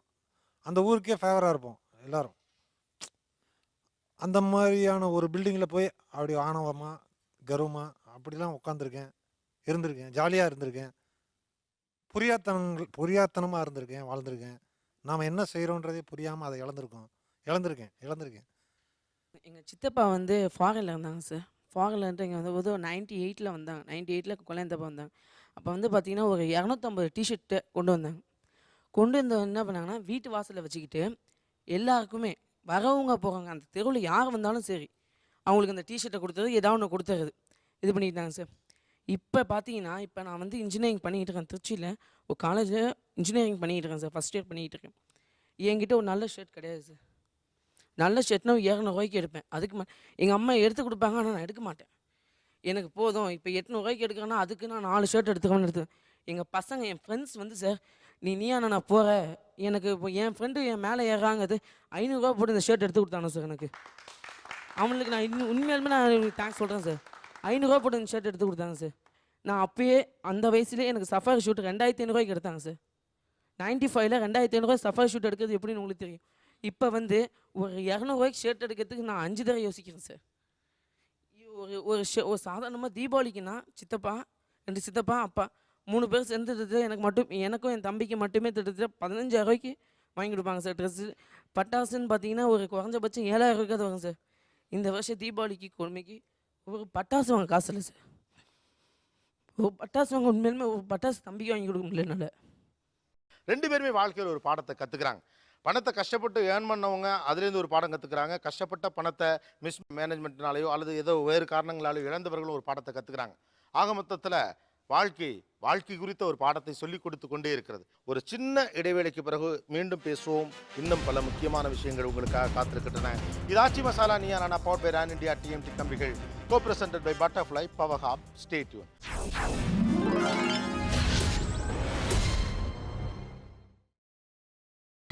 நீங்கள் பார்த்துக் கொண்டிருப்பது உங்கள் Vijay. Welcome back to Aachi Masala Neeya Naana power by Ran India TMT கம்பிகள், co-presented by Butterfly Power Hub. இன்னைக்கு பணத்தோட அருமையை நீங்கள் எப்படி உணர்றீங்க சார்? இன்னைக்கு நான் சம்பாதிக்கிற ஒவ்வொரு ரூபாயும் நான் ரொம்ப பார்த்து செலவு பண்ணுறேன் சார். நான் சம்பாரிச்சிக்கிட்டு இருக்கேன். இன்னைக்கு நான் சொந்தமாக அன்னைக்கு வந்து எல்லாமே இருந்து என் வீட்டில் இருக்கிற ஒரு பொருளை கூட கடன் அவ்வளோ கடன் அளவுக்கு அதிகமான வட்டி கடன் மிஸ்மேனேஜ்மெண்ட். ஒரு மனிதன் ஒரு பணத்தை சரியாக நிர்வாகம் பண்ணாமல் விடுறதுனால வர்ற மிஸ்மேனேஜ்மெண்ட்டால தான் அவன் ஏழ்மை நிலைக்கு தள்ளப்படுகிறான்றது என்னுடைய கருத்து. பணத்தினுடைய நிலையாமை பற்றி நீங்கள் என்ன நினைக்கிறீங்க? ஒரு நாள் இருக்கிறது பின்னால் இல்லாமல் கூட போகுது சார். இப்போ பணங்கிறது தான் மனுஷன் அளக்கிற அளவுகோலாக இருக்குங்கிறத வந்து பணத்தை விட்டுட்டு தான் தெரிஞ்சுக்கிட்டோம் சார். பணத்தை விட்டுட்டு தான் தெரிஞ்சுக்கிட்டோம் சார். மனுஷர்களே பணம் இருந்தால் தான் வராங்கன்னு தெரியும். ஆமாம் சார். அதனால அது வந்து ரொம்ப கொடுமையான வழி சார். வாழ்ந்து கேட்ட குடும்பங்களோட வழி அது முழுசாக விவரிக்கவே முடியாத வழி சார் அது. ஓகே, இந்த பக்கம் நான் ஒரு கேள்வி கேட்குறேன், நீங்கள் மனசுலேருந்து உண்மையை பதில் சொல்லுங்கள். ஏன்னா நல்லா புதுசாக பணம் சம்பாதிச்ச எல்லாருக்கும் இந்த கோவம் இருக்கும். நம்ம பணம் சம்பாதிக்கிறோம், நம்ம ஒரு பக்கம் இந்த பழசையும் நினச்சிக்குவோம், அதெல்லாம் நடக்கும். ஆனால் நம்ம வீட்டில் புதுசாக பணம் உள்ளே கொஞ்சம் நிறையா வர ஆரம்பம் சில பேர் ஆடுவாங்க, தந்தோண்டித்தனமாக செலவு பண்ணுவாங்க. அது மாதிரி என்ன செலவு பண்ணுறாங்க? உங்களுக்கு எந்த மாதிரியான செலவு கோவம் வருது? யார் மேலே கோவம் வருது? சார் நான் அரசு பள்ளியில் கணித ஆசிரியர். ஆனால் என் பையனை நான் கவர்மெண்ட் ஸ்கூல் சேர்த்துறதுக்கு எனக்கு சுதந்திரம் இல்லை. ஒரு இன்டர்நேஷ்னல் ஸ்கூல்னு சொல்லிட்டு பணத்தை வெட்டியாக கட்டிகிட்டு இருக்கிறேன். உண்மையாக சொல்கிறாங்க. வீட்டில் என் தங்கை என்னோடய உறவு எல்லாமே கம்பல் பண்ணுது. வேற சார் இப்போ எங்கள் அம்மா பண்ணுறது சார். ஆக்சுவலாக பக்கத்து வீட்டில் ஏதாவது கல்யாணம் காது குத்து என்ன விசேஷனாலும் சரி உடனே போகணும், உடனே கார், அப்போவே டிரைவர், அப்போவே அனுப்பணும் சார். இது தேவையில்லாத வெட்டி செலவு சார். எப்படி இருந்தாலும் வாரத்தில் இதுக்கே 2000-3000 போயிடுதுங்க. அதுக்கு மேலே என்னோடய ஒய்ஃப் சார் இது வரைக்கும் என் பையன் ஃபஸ்ட் ஸ்டாண்டர்ட் சார் இப்போ தான் முடிய போகுது நெக்ஸ்ட் மந்த்துங்க. 42 பாக்ஸ் வாங்கி கொடுத்துருக்கேன் சார். பென்சில் பாக்ஸ் Pencil 42 இந்த இயர். 42 பாக்ஸ் வீட்டில் இருக்குது. இதை நான் வெட்டி செலவு வாங்கி நினைக்கிறேன். கொடுக்குறது. ஆமாங்க. தான் இது ஒரு கோவம் வரும். சார் என் மகா வந்து சென்னையில் தான் படிச்சிட்டு இருக்கா. லீவுக்கு வரும்போது திருநெல்வேலியிலேருந்து கார் எடுத்துகிட்டு வாங்கன்னு சொல்லுவாள். திருநெல்வேலியிலேருந்து அவர் காரில் தான் கூப்பிட்டு போகணும், காரில் தான் கொண்டு போய் விடணும். ஓ அவள் தனியான முறையில் பஸ்லேயோ வரமாட்டா. டிக்கெட் எடுத்து கொடுத்தாலும் சரி வர்றதில்லை. அதே மாதிரி அழுக்கு துணிகள் நிறைய சேர்ந்துடும். அதை டொபிட்டு கொடுத்து துவைக்கிறது இல்லை. இந்த அழுக்கு துணியை எடுத்துகிட்டு போகிறதுக்குன்னு கார் இங்கேருந்து போக வேண்டியிருக்கு. அழுக்கு துணி எடுத்து நம்ம அழுக்கு துணி இங்கேருந்து எடுத்துகிட்டு போவேன். அங்கேருந்து வரும்போது நல்ல வெளுத்த பெட்ஷீட்டு, அவளுடைய ட்ரெஸ்ஸு எல்லாத்தையும் அங்கேருந்து கொண்டு வந்துடுவேன். இங்கேருந்து போகும்போது டிக்கி நிறைய அழுக்கு துணிகள். அவள் முன்னால் உட்காந்துட்டு பாட்டு கேட்டுட்டு ஐபேட் வச்சு பாட்டு கேட்டுட்டு வந்திருப்பாள். எதுவெல்லாம் உங்களுக்கு கோபம் வருது? இந்த பணத்தால் உங்கள் வீட்டில் வரக்கூடிய இந்த தாந்தோன்றித்தனத்தில் எதுவெல்லாம் உங்களுக்கு கோபம் வருகிறது? குழந்தைகளுக்குங்க சார் ஃப்ரூட்ஸ் எல்லாம் வாங்கி வந்து நிறையா வைப்பேங்க. ஆனால் அந்த ஃப்ரூட்ஸ் வந்து எடுத்து கொடுக்காம உள்ள காஞ்சு கருவாடாகி போனதுக்கப்புறம் அதை தூக்கி போட்டுட்டு மீண்டும் வாங்கி வந்து எனக்கு கூட 150 ரூபா விட 160 ரூபா விட ஸ்கூலில் கேட்குறாங்க அப்படிங்கிறப்பங்க ரொம்ப எரிச்சலாக இருக்குங்க சார். அது சில இடத்துல சேஞ்சே வாங்குறதில்ல. அயன் பால் அங்கெல்லாம் போகிற இடத்துல அந்த சேஞ்ச் சில்லறை காசு வாங்குறதுக்கு தயக்கம். ஓகே சார் செல்ஃபோன் பில் வரும்போது கொஞ்சம் கோபம் வரும். செல்ஃபோன் அதிகமாக வரும்போது கோபம் வரும். அதாவது குழந்தைங்களுக்கு ட்ரெஸ்ஸு எடுத்து 1000 ரூபா 2000 எடுத்தா கூட அதை அப்படியே மூட்டை கட்டி தூக்கி உள்ளே போடுறது, கிழிஞ்சா தைக்கிறது இல்லை. அந்த ஒரு வேல்யூ தெரில, மணியோட வேல்யூ. அது வந்து ரொம்ப கோபம் வரும். இதே பாயிண்ட் தான் நான் சொல்கிறேன். என் மனைவிக்கு வந்து எத்தனை பட்டுச்சல் இருந்தாலும் அவளுக்கு வந்து திருப்தி வராது. ஒரு காட்ரேஜ் பீரோ நிறைய பட்டுச்சலையாக வாங்கி குமிச்சிக்கிட்டு இருக்கேன். இதே மாதிரி என்னுடைய பிள்ளைகள் தான் தேவைக்கு மிஞ்சி சுடிதார், ஜீன்ஸு இப்படி வந்து ட்ரெஸ் எல்லாம் கொஞ்சம் குமிச்சிருக்காங்க. புகழ், பணமும் நிலையாமையும் பணமும் மாடஸ்டையும். பணம் சம்பாதிக்குங்கிறது ஒரு விஷயம், அதை நிறைய பேர் பேசியிருக்காங்க. இவங்களும் பண்ணியிருக்காங்க, இவங்களும் பண்ணிகிட்டு இருக்காங்க. பணம் சேமிப்புங்கிறத பற்றி யாருமே பேசலை. எல்லாமே செலவை பற்றி பேசினாங்க. இவங்களும் பல பேர் கோட்டை விட்டது அதனால தான் இருக்கலாம். நமக்கு பணம் சம்பாதி தெரிஞ்சதை ஒழிய அதை எப்படி காப்பாற்றி எப்படி முறையாக இன்வெஸ்ட் பண்ணணும், என்ன மாதிரி ரிஸ்க். ஆனால் அது அவ்வளோ எல்லா நேரத்திலும் ஈஸியாக புகழ். ஏன்னா அது பணத்தை சேமிக்கிறதுங்கிறதுக்குமே எல்லா மனசும் தயாராக இருக்கா? அப்படி இல்லைன்னா இந்த நிலைமை தான் வரும். ஃபஸ்ட்டு சூஸ் பண்ணிக்கணும், இந்த பக்கம் இருக்கணுமா அந்த பக்கம் இருக்கணுமான்னு. அந்த பக்கமே எப்பவும் இருக்கணும் தான் பணக்காரன். பணம் வந்துட்டு போனால் பணக்காரன் கிடையாது. அதனால சில பேர் பார்த்தீங்கன்னா பரம்பரை பணக்காரம்பாங்க, எப்போவுமே மெயின்டைன் பண்ணிட்டு வருவாங்க. அவங்களுக்கு தெரியும் ஏற்றத்தாழ்வில். அதான் அந்த மேஜிக் தான் என்னன்னு கேட்குறேன். எப்பொழுதுமே ஒரு ரீசனபிளான பணத்தோடு இருப்பது எப்படி? முதல்ல வந்து என்னென்னா, வரவுக்கு மேலே செலவு பண்ணுறவங்க இருக்காங்க சில பேர். எப்படின்னா நம்மளால் முடியும் அந்த அந்த சைக்கிள் உள்ளே போயிடுறது. 5000 ரூபாய் செலவு வந்துச்சுன்னா 4500 ரூபாய் செலவு பண்ணுறது, 5000 ரூபாய் செலவு பண்ணுறது. ஃபஸ்ட்டு அந்த ஆட்டிடியூடை மாற்றணும். அந்த மாதிரி இருக்கிறவங்க ஃபஸ்ட்டு ஏன் சேமிப்புன்னு நான் சொன்னேன்னா, எந்த பிஸ்னஸை 1 கோடி ரூபா ஒரு பிஸ்னஸ் பண்ணுறாருன்னு வச்சுக்கோங்க. அடுத்த ஒரு என்ன நினைப்பார், 1 கோடிலேருந்து எப்படி 2 கோடிக்கு போகலாம், 2 கோடிலேருந்து 4 கோடிக்கு போகலாம், 4லேருந்து 8க்கு போகலான்னு. ரிஸ்க் டேக்கிங் அதிகமாகும். ஏன்னா அந்த அந்த அடிக்ட் ஆகிட்டோம், பணத்தை பார்க்க ஆரம்பிச்சிட்டோம். அடிக்ஷன் அப்படியே மேலே மேலே போகணுங்கிற அடிக்ஷன் தான் இது. வந்து தண்ணி அடிக்கிற உள்ள அடிக்ஷனுக்கும் இந்த பணம் சம்பாதிக்கிற அடிக்ஷனும் பெரிய வித்தியாசம் கிடையாது. நிறைய பேர் பணம் விட்டதை பார்த்தீங்கன்னு வச்சுங்க, ரியல் எஸ்டேட்டில் விட்டுருப்பாங்க, ஃபைனான்ஸில் விட்டுருப்பாங்க. ஏன்? அடிக்ஷன். ஒரு தடவை வந்து ஒரு 2 லட்ச ரூபாய்க்கு ஒரு கிரவுண்ட் வாங்கணும், அடுத்து 4 லட்ச ரூபாய்க்கு விற்றோம், அடுத்து 4 லட்சம் 8 லட்சத்துக்கு விற்கலாமா, 8 14 ஆகிட்டே போகணும். ஒரு டக்கில் எல்லாம் விழுந்து போச்சுன்னு வச்சுக்கோங்க, அவ்வளோ விழுந்து எல்லாம் கொலாப்ஸ் ஆகிடும். ஃபஸ்ட்டு ரூல் வந்து 50% ரிஸ்க். என்கிட்ட 1 கோடி ரூபா இருந்தால் 50 லட்சம் வந்து சேஃப் கார்டு பண்ணிட்டு அந்த 50 லட்ச ரூபாயில் மறுபடியும் 1 கோடி கிரியேட் பண்ணுவேன். ஒரு 50 லட்சம் தூக்கி வச்சுட்டு மறுபடியும் 50 லட்சம் 1 கோடி. ஸோ இந்த பக்கம் அசெட் பில்டிங். நாளைக்கு என்ன பிஸ்னஸ் வந்து என்னதான் ஆனாலும் என் குடும்பத்துக்கு ஒன்றாகாது, எனக்கும் ஒன்றாகாது. From the day I can start again. அந்த ஆட்டிடியூடில் யாரும் பண்ணுறதில்ல. அவர் அழகாக சொன்னார் வந்து ரிஸ்க். அவருடைய செல்லூரில் வந்து தண்ணி வந்தபோது வந்து அவ்வளோ கஷ்டத்துலேயே வந்து அந்த இன்சூரன்ஸ் காப்பாற்றுச்சேனே அப்படின்னு. நம்ம யாருமே வந்து கவலைப்படுறதே கிடையாது. பணம் இருக்கும்போது நம்மளால் உலகத்தில் எல்லாத்தையும் சாதிக்க முடியும். நான் என்னுடைய நண்பர்கள் நிறைய பணக்காரங்களுக்கு சொல்கிறது வந்து ஹெல்த் இன்சூரன்ஸ் எடுத்துங்க. நல்லா சிரிப்பாங்க என்னை பார்த்து. இப்போ ஹெல்த் இன்சூரன்ஸ்லாம் எடுக்க சொல்கிறேன். எனக்கு இருக்கிற பணத்துக்கு நான் வந்து பல கோடி ரூபா செலவு பண்ணி ட்ரீட்மெண்ட் பண்ண முடியாது. Attitude issue. பணம் அது தனியாக இருக்கட்டும், இருக்கும் போகும், அது டிஃப்ரெண்ட் இஷ்யூ. சில அடிப்படை கொள்கைகள்லாம் இருக்குது. இன்சூரன்ஸ் ஹெல்த்துக்கு எடுத்துக்குவேன். நம்மள்ட்ட பணம் இருந்தாலும் அதுக்கு 10,000 ரூபா போட்டுட்டு அது பாட்டு நாளைக்கு பிரச்சனை 2 லட்சம் 3 லட்சம் கொடுத்துருவாங்க. பிஸ்னஸ்க்கு இன்சூரன்ஸ். எத்தனை பேர் நம்ம பிஸ்னஸ் இன்சூரன்ஸ் பண்ணுறாங்கன்னு தெரியாது நமக்கு. எத்தனை பேர் லைஃப் இன்சூரன்ஸ் பண்ணுறாங்கன்னு தெரியாது. ஏன்னா யாரும் எல்லாத்துக்கும் ஒரு நம்பிக்கை, பணம் இருக்கும்போது நம்மளால் எல்லாத்தையும் சாதிக்க முடியும்னு. அது எல்லாத்தையும் ஃபஸ்ட்டு பாதுகாக்கணும். 2வது நிலையான முதலீடுகள். ஏற்றத்தாழ்லாம் இருக்குது. நம்ம ஆளு எப்பவுமே வந்து என்ன ஓரளவு ருசி கண்டான்னு வச்சுக்கோங்க, ஹை ரிட்டர்ன் தான் நம்ம பார்ப்போம், லாஜிக்கே பார்க்க மாட்டோம். ஸோ அந்த ஆட்டிடியூடை மாற்றணும். சம்பாதிக்கிறது மட்டும் திறமை கிடையாது. சம்பாதித்த பணத்தை முறையாக முதலீடு செய்து தனக்கும் தன் குடும்பத்துக்கும் ஃப்யூச்சரில் கடந்த காலத்துக்கும் இதில் எதிர்காலத்தில் வந்து எந்த நிகழ்வு வந்தாலும் தாங்கக்கூடிய உருவாக்குற ஒரு மனப்பான்மை வேணும். சில தந்தையெல்லாம் என்ன செய்யறதுன்னா சொல்கிறதே இல்லை. வீட்டில் யார்கிட்ட கடன் வாங்கியிருக்கோம், யார்கிட்ட பணம் கொடுத்துருக்கோம், ஒரு டாக்குமெண்ட் இருக்காது, ஒன்றுமே இருக்காது. One day he disappears. இந்த ஃபேமிலிக்கு ஒன்றுமே தெரியாது. நிறைய பேர் வந்து கதவு தட்டுவாங்க, எனக்கு அவ்வளோ தரேன் இவ்வளோ தரேன், யாரு கேட்டாலும் கொடுத்தாகணும். ஆனால் அந்த வாங்கிட்டு போனவங்களாம் நிறைய பேர் டிஸப்பியர் ஆயிடுவானுங்க. அவன் ஒளிஞ்சானா அதோட போச்சு, அவனே இல்லைப்பா எதுக்கு பணம் திருப்பி தரணும். இது வந்து நிறைய ப்ராக்டிக்கலாக நடக்கிறது நம்ம பார்க்குறது. அதனால் வந்து யாராக இருந்தாலும் கணக்கு எழுதுங்க. குழந்தைய குடும்பத்தில் இருந்து சொல்லுங்கள், இவனுக்கிட்ட இவ்வளோ வாங்கியிருக்கேன், இவ்வளோ கொடுத்துருக்கேன், இவ்வளோ பணம் வரணும், இவ்வளோ கொடுக்கணும், இவ்வளோ கடன் இருக்குன்னு குடும்பத்துக்கு ஃபஸ்ட்டு சொன்னாவே that's the first step. Okay, make family to understand the reality. ஆக்சுவலாக அது ரொம்ப முக்கியமான ஒரு ஷோ. இவங்ககிட்ட நீங்களும் இவங்ககிட்டேருந்து அவங்களும் ஒரு பாடம் கற்றுக்க வேண்டியிருக்கு, ரைட்டா? இந்த ஷோ மூலமாக ஆக்சுவலாக எனக்கு தெரிஞ்சு பீப்புள் நிறைய விஷயத்தை தெரிஞ்சுக்குவாங்க அப்படின்னு நான் நினைக்கிறேன். நம்ம பெரும்பாலான நேரத்தில் இன்னொருத்தரை ஜெயிக்கிறதுக்காகவே வாழ பார்க்குறோம். அது ரொம்ப ப்ரெஷரான விஷயம். இன்னொருத்தரை ஜெயிக்கிறதுக்காக போராடுறதுங்கிறது வலி. அது வந்து யாரோ ஒருத்தருக்கு நிரூபிக்கிறதுக்காக உங்கள் ஆற்றலை செலவிடுதலுங்கிறது கொஞ்சம் புத்திசாலித்தனம் இல்லாத விஷயமாக தான் எனக்கும் படுகிறது. புகழ் ஒரு வார்த்தை சொன்னார், நல்ல வார்த்தை. அதை நான் திரும்ப ஸ்ட்ரெஸ் பண்ணணும்னு நினைக்கிறேன். பணக்காரனாக இருக்குது அப்படிங்கிறது ஒரு நேரத்தில் இருக்கிறது இல்லை, எப்பொழுதுமே மிதமான பணத்தோடு, தேவையான அளவுக்கான பணத்தோடு ஒரு ஸ்டேபிளான ஒரு லைஃப்பை நகர்த்துறது. அதுக்கு நான் என்னளவில் சில குணங்களை மாற்றிக்கொள்ளாமல் இருக்க வேண்டிய அவசியம் இருக்கிறது. ஒரு மனிதன் தன் மனதளவில் செல்வந்தனாக இருப்பது தான் உண்மையான பணக்காரனுக்கான அடையாளம். அது வெளியில் இருக்கக்கூடிய இது வந்து சில விஷயங்கள் அதை சப்போர்ட் பண்ணலாம். இன்னொன்று நான் சொல்கிறேன், உங்களுடைய பிரேஸ்லெட்டும், உங்களுடைய செயினும், உங்களுடைய பிராண்டட் வாட்சும், உங்களுடைய பிராண்டட் ஷூஸும், பிராண்டட் ஷர்ட்டும் தான் உங்களுக்கு சமூகத்தில் ஒரு அந்தஸ்தை ஏற்படுத்தும் நீங்கள் நம்பினாலே நீங்கள் இன்ஃபீரியாரிட்டி காம்ப்ளெக்ஸோடு இருக்கதா அர்த்தம். வாரன் பஃபெட் அழகாக ஒரு விஷயம் சொல்லுவார், நீங்கள் உங்களுக்கு தேவையில்லாத பொருளெல்லாம் வாங்கி சேர்த்திங்கன்னா உங்களுக்கு தேவையான பொருளெல்லாம் விற்க வேண்டி வரும்.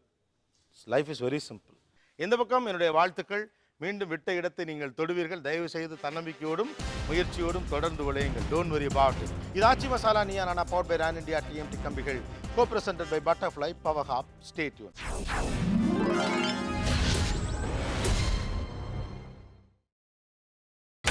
நீங்கள் பார்த்துக் கொண்டிருப்பது உங்கள் Vijay. Welcome back to Aachi Masala Neeya Naana, powered by Ran India TMT கம்பிகள், co presented by butterfly power hob. பேசலாம். 2 பேருக்கு பரிசு கொடுக்க போகிறோம். முதல்ல இந்த பக்கத்தில் இருக்கவங்களுக்கு தான் கொடுக்கணும்னு ஆசைப்பட்றேன். இந்த பக்கத்தில் ஒருத்தர் வந்து எடுத்த உடனேயும் நேரத்தை காரணம் சொல்லிடாமல், நான் அதிர்ஷ்டக்கட்டேன்னு சொல்லிடாமல், என்னை ஏமாற்றிட்டாங்கன்னு சொல்லாமல், ஃபஸ்ட்டு பாயிண்ட்லேயே my mismanagement is the reason why I fell down. நான் கீழே விழுந்ததற்கு காரணம் என்னுடைய மிஸ்மேனேஜ்மெண்ட். என்னிடம் ஆணவம் இருந்தது. அடுத்தவர் சொல்லுவதில் இருக்கக்கூடிய நியாயங்களை கேட்க நான் காது கொடுக்க மறுத்தேன் என்பதை தெளிவாக உணர்ந்திருந்தார். திருச்சி மங்களன் மங்கள் வழங்கும் ஒரு கிஃப்ட் வவுச்சர் உங்களுக்கு பரிசு. Please. All the very best. Best wishes. Thank you. Take care. Thank you. இந்த பக்கம் ஆக்சுவலாக ஒரு ரிவெஞ்சுக்காக நம்ம வந்து நம்மளுடைய வெயிட் என்ன, நான் எவ்வளோ சம்பாரிச்சிட்டேன் அப்படின்னு காட்டுற ஒரு மனப்போக்கு நமக்கு இயல்பாகவே இருக்குது. அதை உடனடியாக நம்ம மாற்றிக்க முடியாது. சில நேரத்தில் அது ஒரு டிரைவிங் ஃபோர்ஸாகவும் நமக்கு அமைஞ்சிருது. ஆனால் அதுலேயே சில விதமான ரிவெஞ்சஸ் ரொம்ப முக்கியமானது. என் ஜாதியின் பெயரால் தான் என்னை சொல்லியே கூப்பிட்டானுங்க, என் ஊரில் என் பேரை சொல்லியே கூப்பிடல, அவங்க முன்னால் ஜெயிச்சு காட்டணும் அப்படிங்கிறது வந்து வெறும் ரிவெஞ்ச் கிடையாது. ஒரு சமூக போக்கினுடைய திசையை மிகச்சரியான வழியில் செலுத்துகிற முயற்சி.